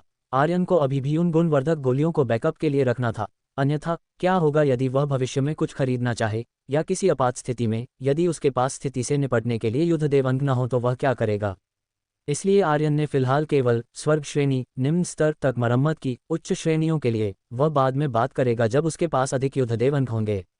अपनी मानसिक साधना तकनीक को ठीक करने के लिए 1100 युद्धदेव अंक खर्च करने के बाद उसने अपना मानसिक शक्ति स्तर विशेषता पैनल फिर से खोला। खिलाड़ी आर्यन, चेतना का सागर, तारों भरा चेतना का सागर। मानसिक शक्ति स्तर स्तर 25 25वां स्तर। अनुभव 1254 बटा 25,000। मानसिक शक्ति तकनीक आत्मा संचय कला खंडित निम्न स्तर स्वर्ग श्रेणी। मानसिक शक्ति कौशल कोई नहीं। साधना दक्षता 1/3 घंटे अनुभव घंटा। खिलाड़ी स्वचालित मानसिक शक्ति साधना को सक्षम कर सकते हैं, जिसकी लागत 10 युद्धदेव अंक प्रतिदिन है। चूंकि खिलाड़ी की मानसिक शक्ति साधना तकनीक अधूरी है, इसलिए सिस्टम निम्नलिखित कीमतों पर इसकी मरम्मत कर सकता है। मध्यम स्तर स्वर्ग श्रेणी तक मरम्मत 1200 युद्धदेव अंक। उच्च स्तर स्वर्ग श्रेणी तक मरम्मत 3600 1200 जोड़ 1200x2 युद्धदेव अंक। निम्न स्तर संत श्रेणी तक मरम्मत 9600 1200 जोड़ 2400 जोड़ 2400x2 युद्धदेव अंक। मानसिक शक्ति विशेषता पैनल को फिर से देखते हुए साधना दक्षता हर 3 घंटे में एक अनुभव अंक हो गई है। और क्योंकि मरम्मत का शुरुआती बिंदु ऊंचा हो गया है, कीमत भी बदल गई है। हर 3 घंटे में एक अनुभव अंक अभी भी बहुत धीमा है, लेकिन पिछले एक अनुभव अंक प्रतिदिन की तुलना में ये बहुत समय बचाता है, और आर्यन इससे काफी संतुष्ट है। मूल रूप से आर्यन देखना चाहता था कि क्या सिस्टम स्टोर में कोई मानसिक शक्ति से संबंधित युद्ध कौशल या कौशल थे। आखिरकार मानसिक शक्ति पैनल में एक मानसिक शक्ति युद्ध कौशल विकल्प था। लेकिन आर्यन ने इसके बारे में सोचा, ऐसा लग रहा था कि वह लंबे समय से चेतना के सागर में था और दूई महल के प्रमुख बुजुर्ग और कई अन्य लोग देख रहे थे। इतनी देर तक सुन्न रहने से दूसरों को चिंता हो सकती है या अनावश्यक परेशानी हो सकती है, इसलिए आर्यन ने सिस्टम स्टोर पर जाने का विचार छोड़ दिया। वैसे भी बहुत समय है और वह इसे भविष्य में कभी भी देख सकता है, तो जल्दी क्यों।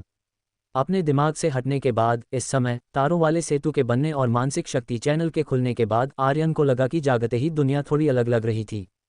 यह एहसास बहुत ही जादुई है, जैसे कि वह चीज़ों के सार को देख सकता है। उदाहरण के लिए, जब उसने पहले किसी महल को देखा तो वह सिर्फ एक महल था, लेकिन मानसिक शक्ति चैनल खोलने के बाद अब जब वह इसे फिर से देखता है तो आर्यन महल की संरचना, उपयोग की जाने वाली सामग्री और महल में पैटर्न और विभिन्न सजावट को देखेगा। एक और उदाहरण के लिए, किसी दूर के पहाड़ को देखते हुए ये सिर्फ एक पहाड़ हुआ करता था, लेकिन अब जब वह इसे देखता है तो वह उस पर लगाए गए पेड़ों, मिट्टी, फूलों, पौधों और विभिन्न जीवों को देखेगा। ऐसा लगता है कि मूल स्थूल दृष्टिकोण को सूक्ष्म दृष्टिकोण में बदल दिया गया है, जिससे आर्यन को सार का अधिक हिस्सा देखने की अनुमति मिलती है। बेशक आर्यन नहीं जानता कि दृष्टिकोण में ये बदलाव उसके लिए किस तरह के व्यवहारिक लाभ लाएगा, लेकिन अधिक और अधिक सूक्ष्म चीज़ों को देखने में सक्षम होने से शक्ति और दुनिया के बारे में उसकी समझ स्पष्ट होनी चाहिए। दृष्टिकोण में इस बदलाव के अलावा आर्यन ने संवाद करने की कोशिश की और वह पहले से ही तारों भरे चेतना के सागर के साथ संवाद करने में सक्षम था, लेकिन इस समय उसके पास मानसिक शक्ति से संबंधित कौशल की कमी है। वह संवाद कर सकता है, लेकिन आर्यन नहीं जानता कि अपनी मानसिक शक्ति का उपयोग कैसे किया जाए। मानसिक शक्ति चैनल खोलने के बाद परिवर्तनों का आनंद लेने के बाद आर्यन आखिरकार अपने होश में आ गया।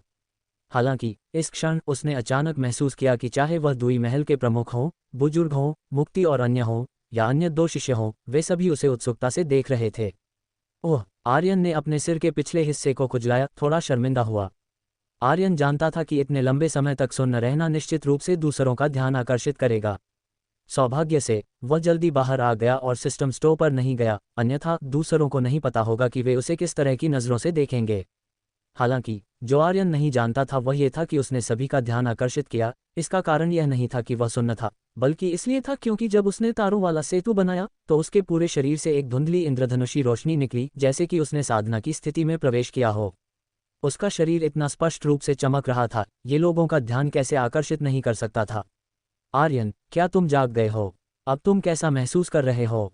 गुरु मुकुंद ने चिंता के साथ पूछा। आपकी चिंता के लिए धन्यवाद महल प्रमुख, मैं अब बहुत अच्छा महसूस कर रहा हूँ। आर्यन ने सिर हिलाया और सम्मानपूर्वक उत्तर दिया। खैर, यह अच्छा है कि तुम ठीक हो। मुझे आश्चर्य है कि क्या मैं पूछ सकता हूँ, क्या तुम अब आत्मा संचय कला की साधना करने में सक्षम हो? मैंने अभी तुम्हें एक धुंधली रोशनी छोड़ते हुए देखा, जो आत्मा संचय कला की साधना की एक विशेषता है। मुझे लगता है कि तुम्हें साधना कौशल में महारत हासिल कर लेनी चाहिए थी। गुरु मुकुंद ने कहा। आत्मा संचय कला की साधना, रोशनी छोड़ना। ये सुनकर आर्यन एक पल के लिए दंग रह गया और फिर उसने इसके बारे में सोचा। उसने आत्मा संचय कला पुस्तिका का उपयोग किया और फिर मानसिक शक्ति चैनल खोला और मानसिक शक्ति पैनल दिखाई दिया। ऐसा लग रहा था कि वह वास्तव में साधना कर सकता था। मानसिक शक्ति पैनल में स्वचालित साधना के अलावा एक ध्यान विकल्प भी है। आर्यन बैठकर ध्यान के तरीके से मानसिक शक्ति अनुभव भी प्राप्त कर सकता है। तुरंत उसने सिर हिलाया और ईमानदारी से गुरु मुकुंद को उत्तर दिया। महल प्रमुख मुकुंद को रिपोर्ट करते हुए, मैं वास्तव में आत्मा संचय कला की साधना कर सकता हूँ। ये सुनकर गुरु मुकुंद बहुत खुश हुए, उनके चेहरे पर एक उत्साहित मुस्कान थी। न केवल गुरु मुकुंद बल्कि अन्य दो महल प्रमुखों के चेहरों पर भी खुशी के भाव थे और वे आर्यन से बहुत संतुष्ट थे। हालांकि उन्होंने पहले ही इसका अनुमान लगा लिया था, फिर भी वे आर्यन के अपने मुंह से इसे सुनकर बहुत खुश थे। ये साबित करता है कि आर्यन मानसिक शक्ति की साधना के लिए उपयुक्त है। ये साबित करता है कि उनका दुई महल आर्यन को विलंबित नहीं करेगा, वे खुश कैसे नहीं हो सकते। बेशक उन्हें अभी भी यह सत्यापित करना था कि क्या आर्यन वास्तव में साधना कर सकता है। क्या होगा अगर आर्यन ने गलत साधना की? क्या होगा अगर वह पागल हो गया? इसलिए बाद में मानसिक शक्ति साधना में अन्य शिष्यों का मार्गदर्शन करते समय आर्यन ने भी साथ दिया। हालांकि आर्यन के लिए महल प्रमुख गौरव युवान ने उसका मार्गदर्शन नहीं किया, बल्कि जब आर्यन अपनी मानसिक शक्ति की साधना कर रहा था तो उसने उसका अनुसरण किया, ये देखने के लिए कि क्या आर्यन ने कोई गलती की है।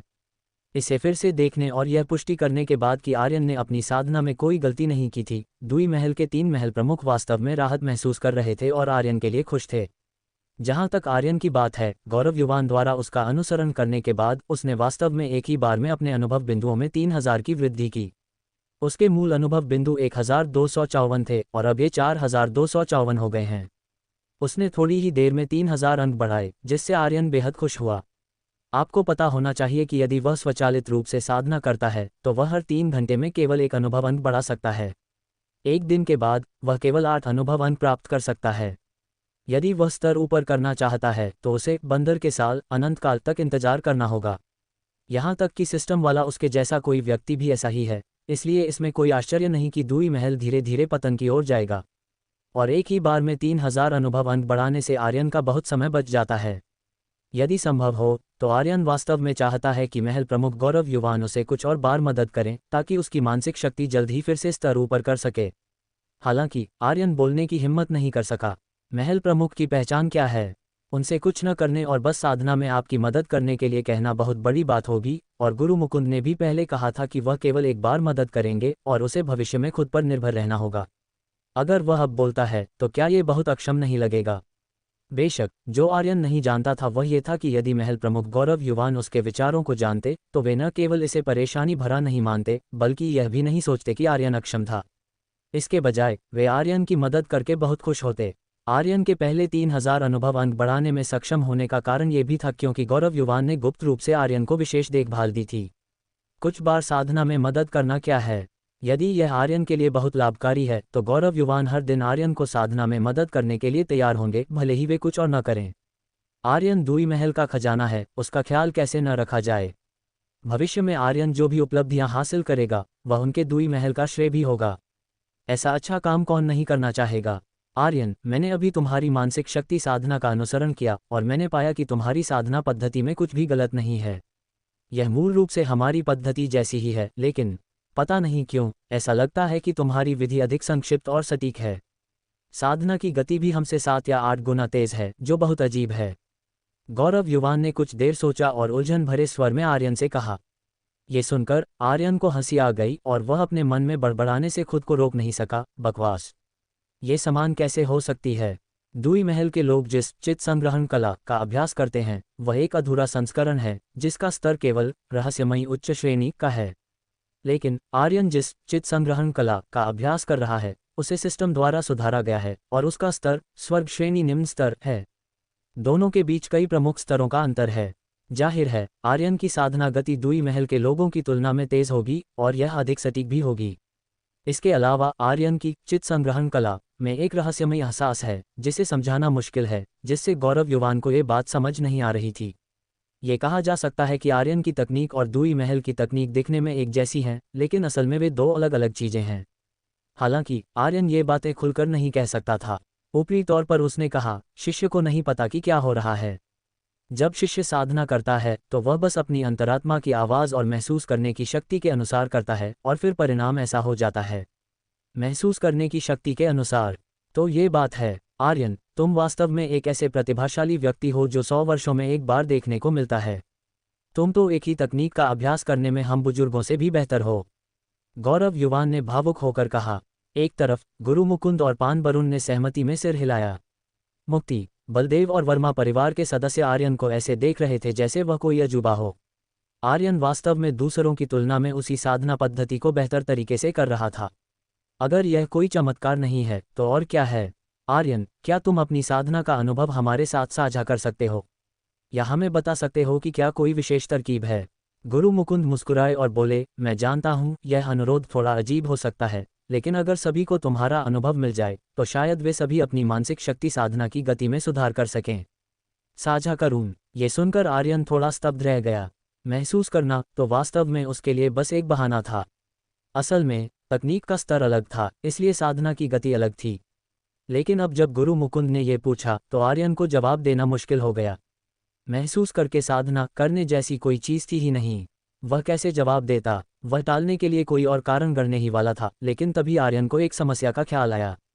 चूंकि उसकी तकनीक के स्तर में सुधार किया गया है और दूई महल में प्रवेश करने का उसका उद्देश्य दूई महल को अपनी ताकत सुधारने में मदद करना है, तो क्या ये पर्याप्त नहीं होगा कि वह सिस्टम द्वारा सुधारी गई तकनीक दूई महल को दे दे? ये सोचते ही आर्यन तुरंत सिस्टम स्टोर में दाखिल हुआ। हालांकि सिस्टम स्टोर में प्रवेश करने के बाद आर्यन हक्का बक्का रह गया। चित्त संग्रहण कला अपूर्ण, स्वर्ग श्रेणी निम्न स्तर, पश्चिम हवेली दूई महल मानसिक शक्ति साधना तकनीक। कीमत 800 युद्धदेव अंक। 800 अंक, ये सही है। यह एक स्वर्ग श्रेणी निम्न स्तर की साधना तकनीक है। एक पल के लिए आर्यन भूल गया कि यह एक उच्च स्तरीय तकनीक थी। 800 युद्धदेव अंकों की आसमान छूती कीमत देखकर वह झिझक गया। 800 युद्धदेव अंक कोई छोटी राशि नहीं है। यह आर्यन के लिए सिस्टम में बहुत सी चीजें खरीदने के लिए पर्याप्त है। अभी उसके पास केवल 550 अंक हैं। हालांकि वह 800 अंक जुटाने के लिए एक मध्यम सर्व गुणवर्धक गोली बेच सकता है, लेकिन दूसरों के लिए 800 युद्धदेव अंक निकालना, और वह भी बिना किसी फायदे के। आर्यन कोई विशेष रूप से उदार व्यक्ति नहीं है। वह दूसरों के लिए निस्वार्थ योगदान नहीं करेगा। वह केवल तभी करेगा जब कोई लाभ हो। अगर कोई फायदा नहीं है तो क्यों करें? इसलिए वह कुछ देर तक झिझकता रहा। थोड़ी देर सोचने के बाद आर्यन ने अंततः इसे निकालने का फैसला किया, दूसरों के लिए नहीं बल्कि मुक्ति और वर्मा परिवार के लिए। वे सभी आर्यन के साथ दुई महल आए थे। अगर आर्यन ने उनके लिए कुछ नहीं किया तो उसे वास्तव में उनके लिए बुरा लगेगा। अंत में आर्यन ने खुद को सांत्वना दी कि यह उसके परिवार के लिए है, इसलिए उसने दुई महल को देने के लिए स्वर्ग श्रेणी निम्न स्तर की चित्त संग्रहण कला का आदान प्रदान करने का फैसला किया। हालांकि वह अभी इसका आदान प्रदान नहीं करेगा, अन्यथा आर्यन को अभी अभी चित्त संग्रहण कला तकनीक मिली है और फिर वह तुरंत इसका एक सुधारा हुआ संस्करण निकाल कर दे दे। क्या ये डरावना नहीं होगा? सुधरे हुए संस्करण की उत्पत्ति की व्याख्या कैसे की जाए? झूठ को सही ठहराना मुश्किल होगा। इसके अलावा 800 युद्धदेव अंक, आर्यन के पास केवल 550 अंक हैं, अभी भी 250 अंकों की कमी है। आर्यन विनिमय के लिए मध्यम सर्व गुणवर्धक गोली का उपयोग नहीं करना चाहता, इसलिए वह फिलहाल इसे नहीं खरीद सकता। वास्तव में आर्यन ने पहले ही इसके बारे में सोच लिया था। पश्चिम हवेली में आने का उसका उद्देश्य बंजर घाटी था। अब जबकि प्रवेश परीक्षा समाप्त हो गई है और उसने पश्चिम हवेली में प्रवेश कर लिया है, तो बंजर घाटी जाने का समय आ गया है। वह बंजर घाटी जाने के बाद लापता 250 अंकों की भरपाई करने का कोई रास्ता खोज लेगा। हरिहरन के अनुसार बंजर घाटी में कई दानव पशु हैं और उनकी गुणवत्ता पवन चंद्र वन से बेहतर है। तब तक निश्चित रूप से बहुत सारे उन्नयन और पुरस्कार मिलेंगे। मात्र 250 अंकों की भरपाई निश्चित रूप से हो जाएगी। महल प्रमुख मुकुंद, साझा करना संभव है, लेकिन अभी मेरी साधना उथली है और मैं मानसिक शक्ति के रहस्य को पूरी तरह नहीं समझ पाया हूँ। अगर मैं इसे साझा करना चाहूँ भी तो मुझे नहीं पता कि इसे कैसे समझाया जाए, इसलिए मैं इसे साझा करने के लिए अपना अनुभव लिखने से पहले कुछ समय तक साधना करना चाहता हूँ। आपको क्या लगता है? आर्यन ने गुरु मुकुंद से कहा। ये भी अच्छा है आर्यन, तुम जितना चाहो साधना कर सकते हो। तुम्हें जिस चीज़ की ज़रूरत हो बस मांग लेना। जब तक हम इसे कर सकते हैं हम निश्चित रूप से तुम्हारे लिए करेंगे। गुरु मुकुंद ने उदारतापूर्वक कहा। आर्यन अब उनका खजाना है। बेशक, आर्यन जो चाहेगा उसे मिलेगा। तो धन्यवाद महल प्रमुख। आर्यन ने धन्यवाद दिया। ठीक है, मानसिक शक्ति साधना की विधि भी तुम्हें सिखा दी गई है। मैंने तुम्हें साधना भी करवाई है। बाकी केवल तुम्हारे अपने प्रयासों पर निर्भर करता है। तुम हर महीने साधना संसाधन इकट्ठा करने के लिए औषधि भवन जा सकते हो। तुम साधना करने के लिए महीने में एक बार दिव्य इच्छा भवन के ध्यान कक्ष में प्रवेश कर सकते हो। यदि तुम्हें कुछ समझ ना आए तो जाकर बुजुर्ग फनीश से पूछ लेना। ठीक है, आर्यन यहीं रुकेगा और बाकी लोग पहले वापस जा सकते हैं। एक तरफ पानबरुन ने सभी से कहा। जी। जिन दो शिष्यों को आर्यन नहीं जानता था उन्होंने सिर हिलाया और तुरंत बाहरी हॉल से बाहर निकल गए। मुक्ति, बलदेव और वर्मा परिवार ने आर्यन पर एक नज़र डाली और फिर बाहरी हॉल से बाहर चले गए। फिर अन्य बुजुर्गों ने 3 महल प्रमुखों के सामने हाथ जोड़े और बाहरी हॉल छोड़ दिया। सभी के जाने के बाद बाहरी हॉल में केवल दुई महल के 3 प्रमुख और आर्यन बचे थे। इस समय गुरु मुकुंद आर्यन पर मुस्कुराए और बोले, आर्यन, शायद तुम नहीं जानते कि हमने तुम्हें पीछे क्यों रोका। दरअसल हमें तुमसे कुछ पूछना है। आप मुझसे क्या पूछना चाहते हैं? आर्यन ने अपना सिर झुकाया और उलझन के साथ पूछा। बात ऐसी है, वार्षिक बाहरी हवेली महाप्रतियोगिता 1 महीने में शुरू होने वाली है। अतीत में हमारे पास कोई विचार नहीं था और हमारे पास किसी भी चीज़ के लिए प्रतिस्पर्धा करने की क्षमता नहीं थी, लेकिन अब जब तुम यहाँ हो तो स्थिति अलग है। चाहे वह हमारे दुई महल के लिए हो या तुम्हारे अपने लिए, मुझे उम्मीद है कि तुम प्रतियोगिता में हमारे दुई महल का प्रतिनिधित्व कर सकोगे और शीर्ष स्थान जीत सकोगे। गुरु मुकुंद ने बात को घुमाया नहीं और सीधे कहा। बाहरी हवेली महाप्रतियोगिता। आर्यन आश्चर्यचकित था। ये पहली बार था जब उसने इसके बारे में सुना था। हाँ, हर साल प्रवेश परीक्षाओं के 1 महीने बाद हमारी 8 महलों की बाहरी हवेली नए शिष्यों की ताकत का आकलन करने के लिए एक बाहरी हवेली महाप्रतियोगिता आयोजित करती है। इससे भी महत्वपूर्ण बात यह है कि यह 8 महलों में से प्रत्येक के सबसे मजबूत शिष्य को निर्धारित करती है, ये देखने के लिए कि कौन सा महल अधिक शक्तिशाली है। ये हमारे पश्चिम हवेली के बाहरी शिष्यों के लिए भी एक तरह की प्रतियोगिता है। बेशक, अगर मैं गलत नहीं हूँ आर्यन, तो तुम वही होने चाहिए जो परीक्षार्थियों के बीच दूसरे सबसे मजबूत के रूप में रैंकिंग में आए थे, इसलिए बाहरी हवेली महाप्रतियोगिता तुम्हारे लिए बिल्कुल भी मुश्किल नहीं होनी चाहिए और शीर्ष स्थान लेना कोई समस्या नहीं होनी चाहिए। गुरु मुकुंद ने पूरे विश्वास के साथ आर्यन को समझाया। मैं भाग ले सकता हूँ, लेकिन आर्यन झिझका। उसकी ताकत पहले से ही 9 सितारा युद्ध राज के स्तर पर थी और वह जल्द ही युद्ध सम्राट स्तर तक आगे बढ़ने में सक्षम होगा। पश्चिम हवेली की बाहरी हवेली के शिष्यों ने निश्चित रूप से युद्ध सम्राट स्तर को नहीं तोड़ा था, इसलिए महाप्रतियोगिता में भाग लेने वाला आर्यन बस बच्चों को डराने जैसा होगा, जो कि अर्थहीन था। आंतरिक हवेली महाप्रतियोगिता में भाग लेना अधिक उचित होगा, जो थोड़ा अधिक चुनौतीपूर्ण होगा। इसके अलावा पश्चिम हवेली में हत्या की अनुमति नहीं थी, इसलिए कोई अनुभव अंक नहीं मिलेंगे, जो वास्तव में उबाऊ और अर्थहीन था। आर्यन बिल्कुल भी भाग नहीं लेना चाहता था। हालांकि गुरु मुकुंद की भावनाओं के लिहाज से उसने सीधे मना नहीं किया। लेकिन क्या? गुरु मुकुंद ने उम्मीद के साथ पूछा। ऐसा लग रहा था कि वे वास्तव में चाहते थे कि आर्यन महाप्रतियोगिता में भाग ले। लेकिन आर्यन मूल रूप से चतुराई से मना करना चाहता था, लेकिन गुरु मुकुंद के चेहरे के भाव को देखकर उसने कई बार कोशिश की, लेकिन वह इसे कहने की हिम्मत नहीं जुटा सका। दुई महल पहले से ही इस स्थिति में था और आर्यन अब दुई महल के उत्थान की उम्मीद बन गया था। अगर आर्यन ने भी गुरु मुकुंद और अन्य लोगों के अनुरोध को अस्वीकार कर दिया तो वे निश्चित रूप से बहुत निराश और दुखी होंगे। ऐसा करना बहुत निर्दयी होगा और आर्यन ऐसा करने की हिम्मत नहीं जुटा सका। इसके बारे में सोचने के बाद आर्यन ने अंततः फैसला किया, भाग ही लेते हैं, ये बस थोड़ा समय बर्बाद करना है।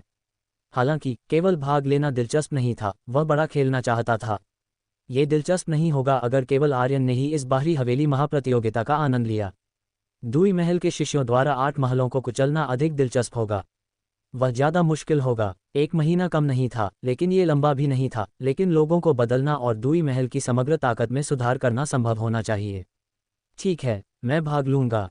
अंत में आर्यन ने सिर हिलाया और कहा, लेकिन महाप्रतियोगिता में भाग लेने से पहले मैं अपनी ताकत बढ़ाने के लिए कुछ प्रशिक्षण के लिए बाहर जाना चाहता हूँ।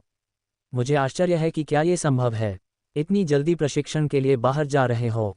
गुरु मुकुंद थोड़े स्तब्ध रह गए, फिर आर्यन की ताकत के बारे में सोचा और अचानक समझ गए, संतोष के साथ मुस्कुराते हुए, कोई आश्चर्य नहीं कि तुम्हारी ताकत इतनी उत्कृष्ट है और इतनी तेजी से सुधार कर रही है। सुपर टैलेंट होने के अलावा तुम बहुत मेहनती हो। तुम पश्चिम हवेली में आते ही प्रशिक्षण के लिए बाहर जाना चाहते हो। बेशक प्रशिक्षण के लिए बाहर जाना कोई समस्या नहीं है, आगे बढ़ो, बस महाप्रतियोगिता से पहले वापस आ जाना। यदि तुम्हें किसी चीज की जरूरत है तो बस महल प्रमुख गौरव से कह देना। अंत में गुरु मुकुंद ये पूछना नहीं भूले, तुम प्रशिक्षण के लिए कहाँ जा रहे हो? देव विजय नगर से कुछ दूर स्थित बंजर घाटी। आर्यन ने जवाब दिया। क्या 20 मील दूर बंजर घाटी? तुम वास्तव में इतनी खतरनाक जगह पर जा रहे हो? वहां जाते समय हमें भी सावधान रहना पड़ता है और अगर हम सावधान न रहें तो हम अपनी जान भी गंवा सकते हैं। ऐसा नहीं है कि मुझे तुम्हारी ताकत पर विश्वास नहीं है, लेकिन ये जगह बहुत खतरनाक है। गुरु मुकुंद ने चिंता से कहा। आर्यन, तुम कोई दूसरी जगह क्यों नहीं चुनते? पश्चिम में लगभग 100 मील दूर एक प्रलय वन है जो तुम्हारे प्रशिक्षण के लिए अधिक उपयुक्त है। पानबरुन ने थोड़ी देर सोचा और आर्यन को इसका परिचय दिया। दक्षिण में लगभग 150 मील दूर एक सुदूर जंगली घाटी भी है। हालांकि वहां भी कई राक्षस हैं, लेकिन ये बंजर घाटी की तुलना में बहुत सुरक्षित है। आर्यन, तुम्हें यहाँ जाना चाहिए, गौरव युवान ने भी एक तरफ से कहा। उसके बाद दुई महल के महल प्रमुखों और बुजुर्गों ने आर्यन को बंजर घाटी न जाने के लिए मनाने की बारी बारी से कोशिश की और अन्य प्रशिक्षण मैदानों की सिफारिश की। तीनों महल प्रमुखों में से कोई भी नहीं चाहता था कि आर्यन बंजर घाटी जाए। बंजर घाटी अपने नाम की तरह ही अपनी शून्यता और वीरानी से ये दर्शाती है कि वह कितनी खतरनाक है। बेशक, हालांकि बंजर घाटी बेहद खतरनाक है, दुई महल के 3 महल प्रमुख केवल आर्यन के साथ ऐसा व्यवहार करते हैं। यदि यह कोई और होता तो कौन परवाह करता कि आप प्रशिक्षण के लिए कहाँ जाते हैं? कौन परवाह करता कि आप जीते हैं या मरते हैं? जहाँ चाहो जाओ। लेकिन आर्यन अलग है। अब आर्यन दुई महल का खजाना है, दुई महल की पूंजी है। बंजर घाटी बहुत खतरनाक है और यहाँ तक कि पश्चिम हवेली के महल प्रमुख भी अंदर के राक्षसों से डरते हैं। इसके अलावा राक्षसों के अलावा सभी प्रकार की खतरनाक चीजें हैं। अगर आर्यन को वहां कुछ हो गया तो वे इसे कैसे समझाएंगे? आर्यन को अपनी आशा को विनाश की ओर बढ़ते हुए देखकर वे कैसे तैयार हो सकते हैं? इसलिए वे नहीं चाहते कि आर्यन जोखिम उठाए। सुरक्षित रहना बेहतर है। तीनों महल प्रमुखों की दयालुता के लिए धन्यवाद, मैं ठीक हूँ। ऐसा कौन सा प्रशिक्षण है जो खतरनाक नहीं है? अगर यह खतरनाक नहीं है तो यह प्रशिक्षण कैसे हो सकता है? चिंता न करें आप सभी, मैं ठीक हो जाऊंगा। मैंने बहुत पहले सुना है कि बंजर घाटी में कई राक्षस हैं, इसलिए मैं बहुत पहले वहां जाकर उन्हें देखना चाहता था। मुझे फिलहाल अन्य जगहों में कोई दिलचस्पी नहीं है और बंजर घाटी पश्चिम हवेली के करीब है, मुझे अन्य जगहों पर इतनी दूर क्यों भागना चाहिए? आर्यन ने उत्तर दिया। लेकिन गुरु मुकुंद कुछ कहना चाहते थे, लेकिन आर्यन ने उन्हें रोक दिया। महल प्रमुख मुकुंद, मैं अन्य मामलों में आपकी बात सुन सकता हूं, लेकिन मुझे लगता है कि मुझे इस प्रशिक्षण के बारे में अपने निर्णय खुद लेने चाहिए। आखिरकार जो व्यक्ति अपने भविष्य को नियंत्रित करता है वह हमेशा स्वयं होता है। कोई भी जोखिम उठाए बिना कुछ कैसे हासिल कर सकता है? ग्रीनहाउस में फूल ठंड का सामना नहीं कर सकते। कृपया मुझे मनाने की कोशिश न करें। इसके अलावा मेरी ताकत ऐसी कठिनाइयों के माध्यम से ही विकसित हुई है, इसलिए कोई समस्या नहीं होगी, आर्यन ने गंभीरता से कहा। आर्यन ने झूठ नहीं बोला, उसने जो कहा वह सच था। उसकी ताकत वास्तव में खतरनाक राक्षस जंगलों में राक्षसों को मारने से प्राप्त हुई थी और वह एक बार राक्षसों के हाथों लगभग मर भी गया था। यदि वह अंत में स्तर ऊपर करने के लिए पर्याप्त भाग्यशाली नहीं होता और पूर्ण स्वास्थ्य में बहाल नहीं होता तो वह उस समय जहर से मर सकता था। यह ठीक है, लेकिन सावधान रहना और बाहरी हवेली महाप्रतियोगिता की तैयारी के लिए जल्दी वापस आना याद रखना। आर्यन को ऐसा कहते सुनकर गुरु मुकुंद और क्या कह सकते थे? वह केवल आर्यन को जाने दे सकते थे। किसने कहा था कि आर्यन उनका दूई महल का लाडला है? यदि दूसरे इतने जिद्दी होते तो दूई महल के महल प्रमुखों ने उन्हें पहले ही फटकार लगाई होती और डांटा होता, उन्हें बाहर जाने से रोका होता, लेकिन आर्यन अलग है। आर्यन उनका लाडला है, वे उसे मार नहीं सकते, वे उसे डांट नहीं सकते। यदि वे गलती से उसे मारते या उसे बहुत जोर से डांटते तो दर्द महसूस करने वाले अभी भी दूई महल के महल प्रमुख ही होते। धन्यवाद तीनों महल प्रमुख, आर्यन ने उन्हें धन्यवाद दिया।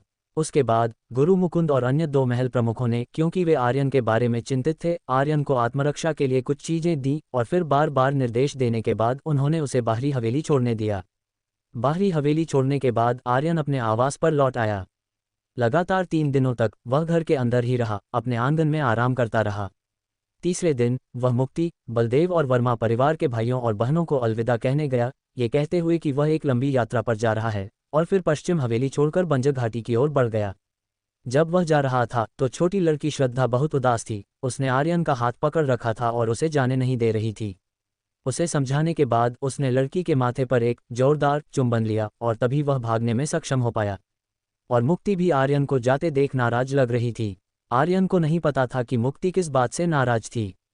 वैसे भी छोटा परम पवित्र धाम से लौटने के बाद मुक्ति का व्यवहार अजीब था, जैसे कि उसके दिमाग में कुछ चल रहा हो। हालांकि आर्यन जल्दी में था और उसके पास इस पर ध्यान देने का समय नहीं था। जब वह वापस आएगा तो उसने मुक्ति से इस बारे में फिर से पूछने की योजना बनाई। इस तरह आर्यन ने सभी को विदाई दी और अकेले पश्चिम हवेली छोड़कर खतरनाक और अशुभ राक्षस भूमि बंजर घाटी की ओर बढ़ गया। बंजर घाटी वास्तव में वीरान। यहाँ वीरान का अर्थ खाली नहीं है, इसका सीधा सा मतलब है कोई मानवीय पदचिह्न नहीं। घाटी कितनी बड़ी है कोई नहीं कह सकता, क्योंकि किसी ने भी इसे पार नहीं किया है, कोई भी इसकी गहराई तक नहीं पहुंच पाता। किंवदंती है कि बहुत समय पहले जब पहले साहसी लोग इस जगह पर आए थे तो यह अछूती थी और प्राकृतिक खजाने से लदी थी। ये बात फैल गई और अनगिनत रोमांच प्रेमी यहाँ खोज करने के लिए उमड़ पड़े। लेकिन प्रवेश करने वाले प्रत्येक 1000 में से केवल कुछ ही वापस लौटे, बाकी बिना किसी निशान के गायब हो गए। कई अभियानों के इसी तरह समाप्त होने के बाद लोग हैरान रह गए, किसी को नहीं पता था कि क्यों। अंततः एक शक्तिशाली विशेषज्ञ ने घाटी का सामना किया और बुरी तरह घायल होने के बावजूद सच्चाई को सामने लाया। उसने खुलासा किया कि बंजर घाटी दानव पशुओं से भरी हुई है, किसी भी अन्य दानव पशु भूमि की तुलना में कई गुना अधिक, और यहाँ तक कि बाहरी घेरे में भी उच्च स्तरीय राक्षस पैदा हो सकते हैं। आमतौर पर जानवर निर्धारित श्रेणी क्षेत्रों में रहते हैं, आप जितना गहरा जाते हैं वे उतने ही सख्त होते जाते हैं। यहाँ हालांकि एक श्रेणी 2 क्षेत्र अचानक आप पर 5वें या 6ठे स्तर का जानवर फेंक सकता है। एक ऐसे योद्धा की कल्पना करें जो केवल किनारे पर रहना चाहता है और श्रेणी 1 या 2 के शिकार की तलाश में है, अचानक 5म स्तरीय दानव पशु का सामना कर रहा है, उसके पास क्या उम्मीद होगी। इसमें कोई आश्चर्य नहीं कि जो लोग प्रवेश करते हैं उनमें से अधिकांश कभी नहीं निकलते। अफवाहें यहाँ तक कहती हैं कि अंदर गहराई में पशु विभूति बीस्ट वेनरेबल के निशान हैं, और केवल एक नहीं, यह एक पशु विभूति ही था जिसने उस शक्तिशाली विशेषज्ञ को लगभग मार डाला था। इस खबर ने साहसी दुनिया में सदमे की लहरें भेज दी। कई लोग जिन्होंने जांच करने की योजना बनाई थी उन्होंने अपनी हिम्मत खो दी और हार मान ली। तब से कम और कम लोग बंजर घाटी में आए। बाद में संदेह करने वालों ने यह साबित करने के लिए अभी भी शीर्ष स्तर के योद्धाओं की एक जबरदस्त पार्टी इकट्ठा की कि घाटी को बढ़ा चढ़ाकर बताया गया है, लेकिन परिणाम किसी को पता नहीं चला। पूरी कंपनी गायब हो गई, एक भी आत्मा जीवित या मृत वापस नहीं लौटी। इस प्रकार घाटी ने एक शापित भूमि के रूप में अपनी प्रतिष्ठा अर्जित की और आगंतुक दुर्लभ हो गए। उच्च स्तरीय योद्धा खतरे से अवगत होकर इस जगह से बहुत दूर रहते हैं। निम्न स्तरीय लोग केवल अफवाहें जानते हुए यह मानते हैं कि यह किसी भी अन्य दानव पशु भूमि की तरह खतरनाक है। तो उनके लिए बंजर घाटी सिर्फ एक और खतरनाक क्षेत्र है। उन्हें यह एहसास नहीं है कि ये 10 या 100 गुना अधिक घातक है। यही कारण है कि हरिहरन ने आर्यन को इसकी सिफारिश की। एक निम्न स्तरीय योद्धा के रूप में उसे इसके वास्तविक खतरे का कोई अंदाजा नहीं था। अगर उसे पता होता तो वह इसका जिक्र करने के बजाय मरना पसंद करता। प्रशिक्षण के लिए इसका सुझाव देना तो दूर की बात है। आर्यन अब एक विशाल घाटी के मुहाने के सामने खड़ा था। वे कहते हैं, इस दहलीज को पार करो और तुम बंजर घाटी में प्रवेश करते हो जहां अनदेखे भय छिपे हैं। खाई से एक आंधी निकली जो पेड़ों और घास को उन्माद में कोड़े मार रही थी। यात्रियों को इतनी जोर से पीट रही थी कि यह एक चेतावनी जैसा लग रहा था, वापस मुड़ो या नष्ट हो जाओ। तो ये बंजर घाटी है। दिलचस्प, मैं आर्यन आ गया हूँ। उसने सीधे खड़ी चट्टानों को देखा, काटने वाली हवा का स्वाद लिया। उसके भीतर उत्साह उमड़ रहा था। बिना किसी हिचकिचाहट के उसने घाटी में कदम रखा। 5 या 6 मिनट के बाद खाए एक विशाल आदिम मैदान में खुल गई। हरी भरी घास, क्रिस्टल नदियां, हवा इतनी ताज़ा कि यह अमृत जैसी महसूस हुई, फिर भी छिपे हुए खतरे से भरी हुई। हवा में कुछ खतरनाक सोता हुआ प्रतीत हो रहा था। जैसे ही आर्यन ने मैदान पर पैर रखा, कई लाल आंखों वाली परछाइयां उसकी ओर झपटी। शातिर और समन्वित, उसे हर तरफ से घेर लिया। हे मजेदार! एक ठंडी हंसी के साथ वह हल्का सा मुड़ा, हर हमले से बचते हुए। फिर उसने शून्य में अपनी उंगलियां चटका दीं। फ हल्की आवाजें गूंजी, हमलावर चिल्लाए और पीछे की ओर उड़ गए, जमीन पर गिरने से पहले ही मर गए। उसने लाशों का निरीक्षण किया। भेड़िए, स्पष्ट रूप से तेज हवा भेड़ियों के समान, लेकिन गहरे काले, विशाल आंखों के गर्त और बहुत लंबे और तेज नुकीले दांतों के साथ। टिंग, बधाई हो खिलाड़ी आर्यन, एक द्वितीय श्रेणी के कृष्ण रक्त भेड़िए को मारने के लिए 216 अनुभव अंक प्राप्त, 0 युद्धदेव अंक। टिंग, बधाई हो खिलाड़ी आर्यन, एक द्वितीय श्रेणी के कृष्ण रक्त भेड़िए को मारने के लिए 351 अनुभव अंक प्राप्त, 0 युद्धदेव अंक। टिंग, बधाई हो खिलाड़ी आर्यन, एक द्वितीय श्रेणी के कृष्ण रक्त भेड़िए को मारने के लिए 267 अनुभव अंक प्राप्त, 0 युद्धदेव अंक। टिंग, बधाई हो खिलाड़ी आर्यन, एक द्वितीय श्रेणी के कृष्ण रक्त भेड़िए को मारने के लिए 321 अनुभव अंक प्राप्त, 0 युद्धदेव अंक। उसके दिमाग में अनुभव सूचनाओं की बाढ़ ने उसे रोमांचित कर दिया।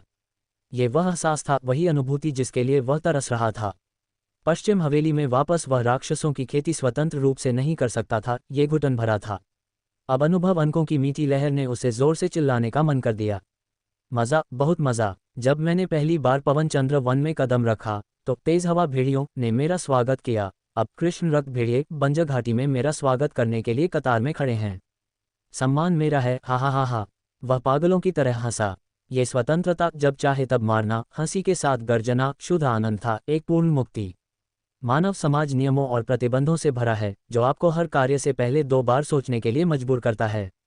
यहाँ दानव पशु भूमि में उस सब से मुक्त जीवन बस प्राणपोषित था, सच्ची मुक्ति। अनजाने में उसकी मनस्थिति ऊपर उठ गई, जैसे कि उसने कोई नया सत्य समझ लिया हो। बिना किसी और विराम के वह घाटी में और गहरा चला गया। जो भी जानवर उसके रास्ते को पार करता, उसे एक ही भाग्य का सामना करना पड़ता, मृत्यु। आज वह खुद को पूरी तरह से लिप्त कर लेगा। बंजर घाटी के बाहरी किनारे पर एक छोटी टुकड़ी सावधानी से आगे बढ़ी।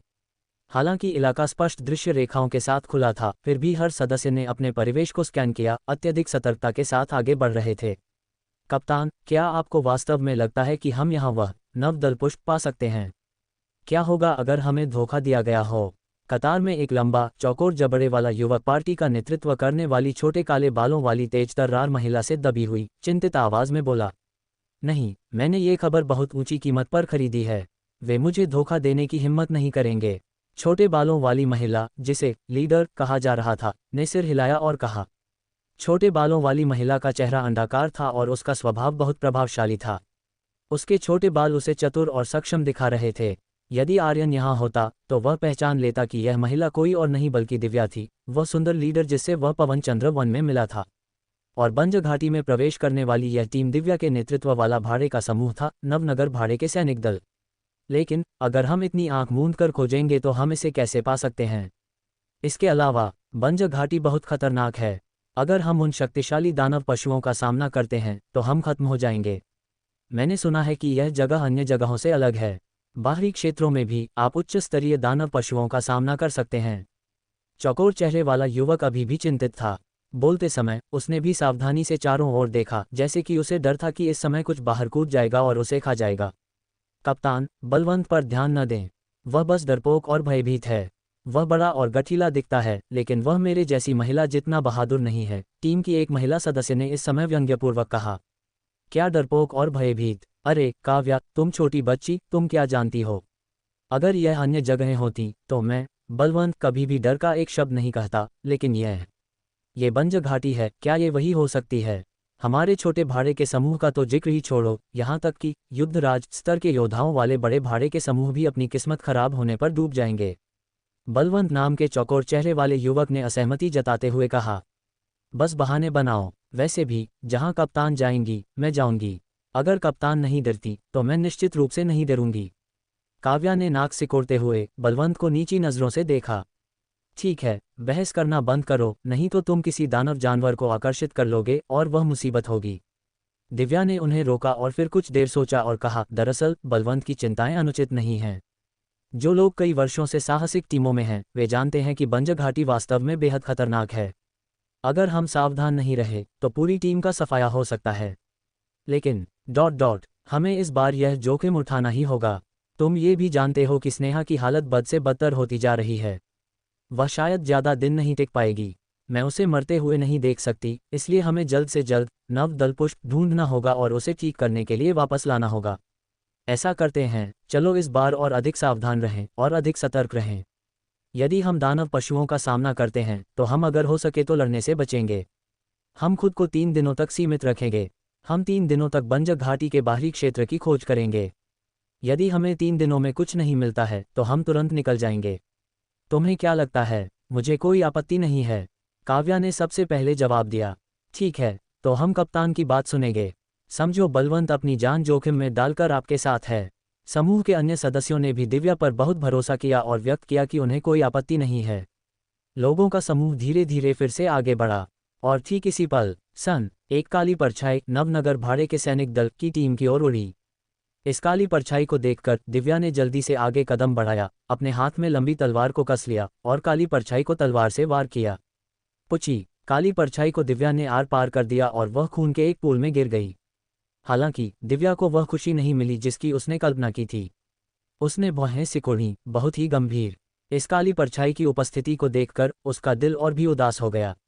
इस समय उसने जल्दी से याद दिलाया, यह एक कृष्ण रक्त भेड़िया है। सब सावधान रहें। कृष्ण रक्त भेड़िए कभी अकेले काम नहीं करते। अगर एक दिखाई देता है तो निश्चित रूप से और भी होंगे। हम इस बार मुसीबत में हैं। जैसे ही उसने बोलना समाप्त किया, दर्जनों काली परछाइयां साइड से उभरी, प्रत्येक लाल आंखों से घूर रही थी। नवनगर भाड़े के सैनिक दल के लोगों को क्रूरता से देख रही थी।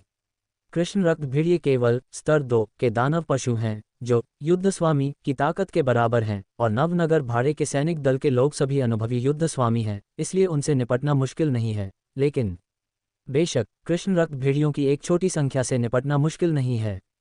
1 दर्जन या 20 कोई समस्या नहीं है, लेकिन उनके सामने दर्जनों से निपटना, जो अंधेरा और दमनकारी दिखता है, उनकी संख्या से कई गुना अधिक थोड़ा मुश्किल है। नहीं, इसे मुश्किल नहीं कहा जा सकता, बल्कि असंभव कहा जा सकता है।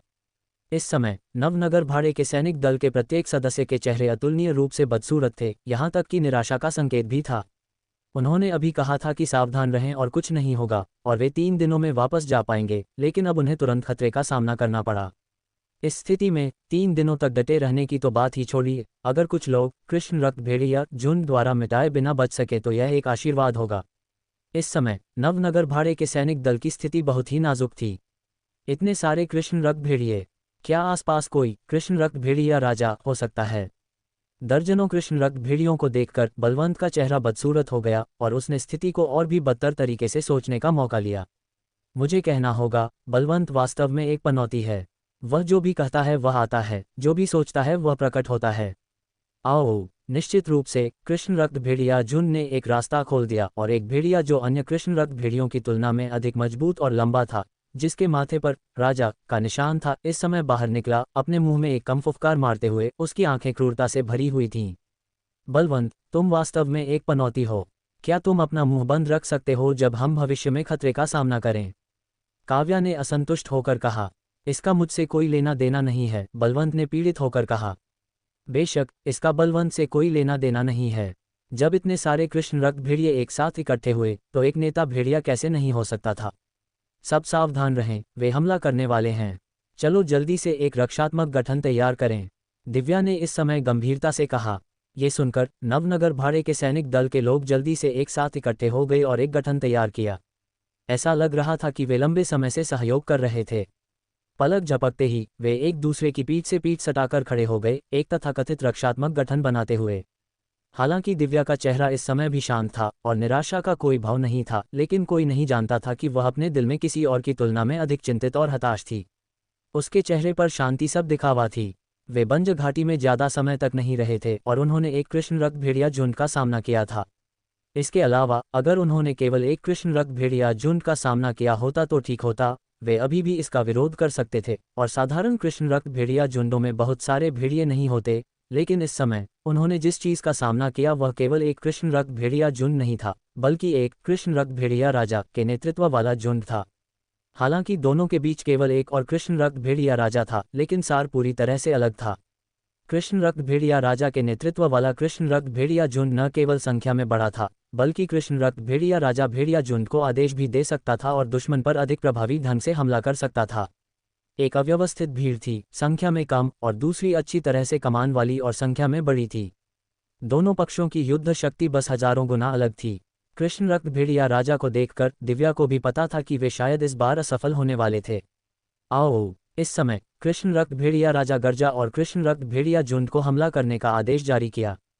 प्रत्येक कृष्ण रक्त भेड़िया ने लाल आंखों से घूरा और नवनगर भाड़े के सैनिक दल की भीड़ पर झपट पड़ा। ज्वार जैसे कृष्ण रक्त भेड़ियों का सामना करते हुए नवनगर भाड़े के सैनिक दल के सदस्यों के माथे से सेम के आकार का पसीना उनके गालों पर टपकने लगा और उनके चेहरे अतुलनीय रूप से तनावपूर्ण थे। ठीक उसी समय जब नवनगर भाड़े के सैनिक दल के सदस्य अपना गठन स्थापित कर रहे थे, कृष्ण रक्त भेड़िया झुंड के साथ जीवन और मृत्यु के आक्रामक और रक्षात्मक युद्ध की तैयारी कर रहे थे, एक सन की आवाज के साथ हवा से एक हल्की आवाज आई, जैसे कि कुछ उड़कर आया हो। हवा में जो चीज हल्की सी आवाज के साथ गूंजी वह एक काली छाया थी। उसकी रफ्तार इतनी तेज थी कि पलक झपकते ही वह नजरों से ओझल हो गई। नवनगर सैनिक दल के सदस्य अभी यह समझ भी नहीं पाए थे कि आसमान में उड़ने वाली वह काली छाया क्या है कि वह अज्ञात साया कृष्ण रक्त भेड़िया झुंड के सिरों के ऊपर से गुजर गया। सन्नन! काली छाया एक झटके में गुजरी और अपने पीछे एक चकाचौंध कर देने वाली आग की लकीर छोड़ गई। ये सब इतना तेज था कि किसी को कुछ दिखाई नहीं दिया। उन्होंने बस इतना देखा कि अचानक कृष्ण रक्त भेड़िया झुंड आग की लपटों में घिर गया। कुछ भेड़ियों के शरीर से चिंगारियां निकलने लगीं, जो बेहद अजीब नज़ारा था। देखते ही देखते कुछ भेड़िए पूरी तरह आग का गोला बन गए। आग ने भेड़ियों के रोए जला दिए, जिससे चढ़ चढ़ की आवाज आने लगी और हवा में जले हुए मांस की तीखी और बदबूदार महक फैल गई। आग से झुलसते हुए भेड़िए दर्द से बिलबिला रहे थे, इधर उधर उछल कूद कर अपने शरीर की आग बुझाने की कोशिश कर रहे थे, लेकिन सब बेकार था। वह आग हड्डियों से चिपके कीड़ों की तरह थी, जिसे झाड़ना नामुमकिन था। इस पल भेड़ियों के शरीर पर लगी अनगिनत चिंगारियां भयंकर लपटों में बदल गईं। एक ही पल में पूरा भेड़िया दल अराजकता में डूब गया। हर भेड़िया दर्द से चीख रहा था और उनकी आंखों में बेइंतहा खौफ साफ दिखाई दे रहा था।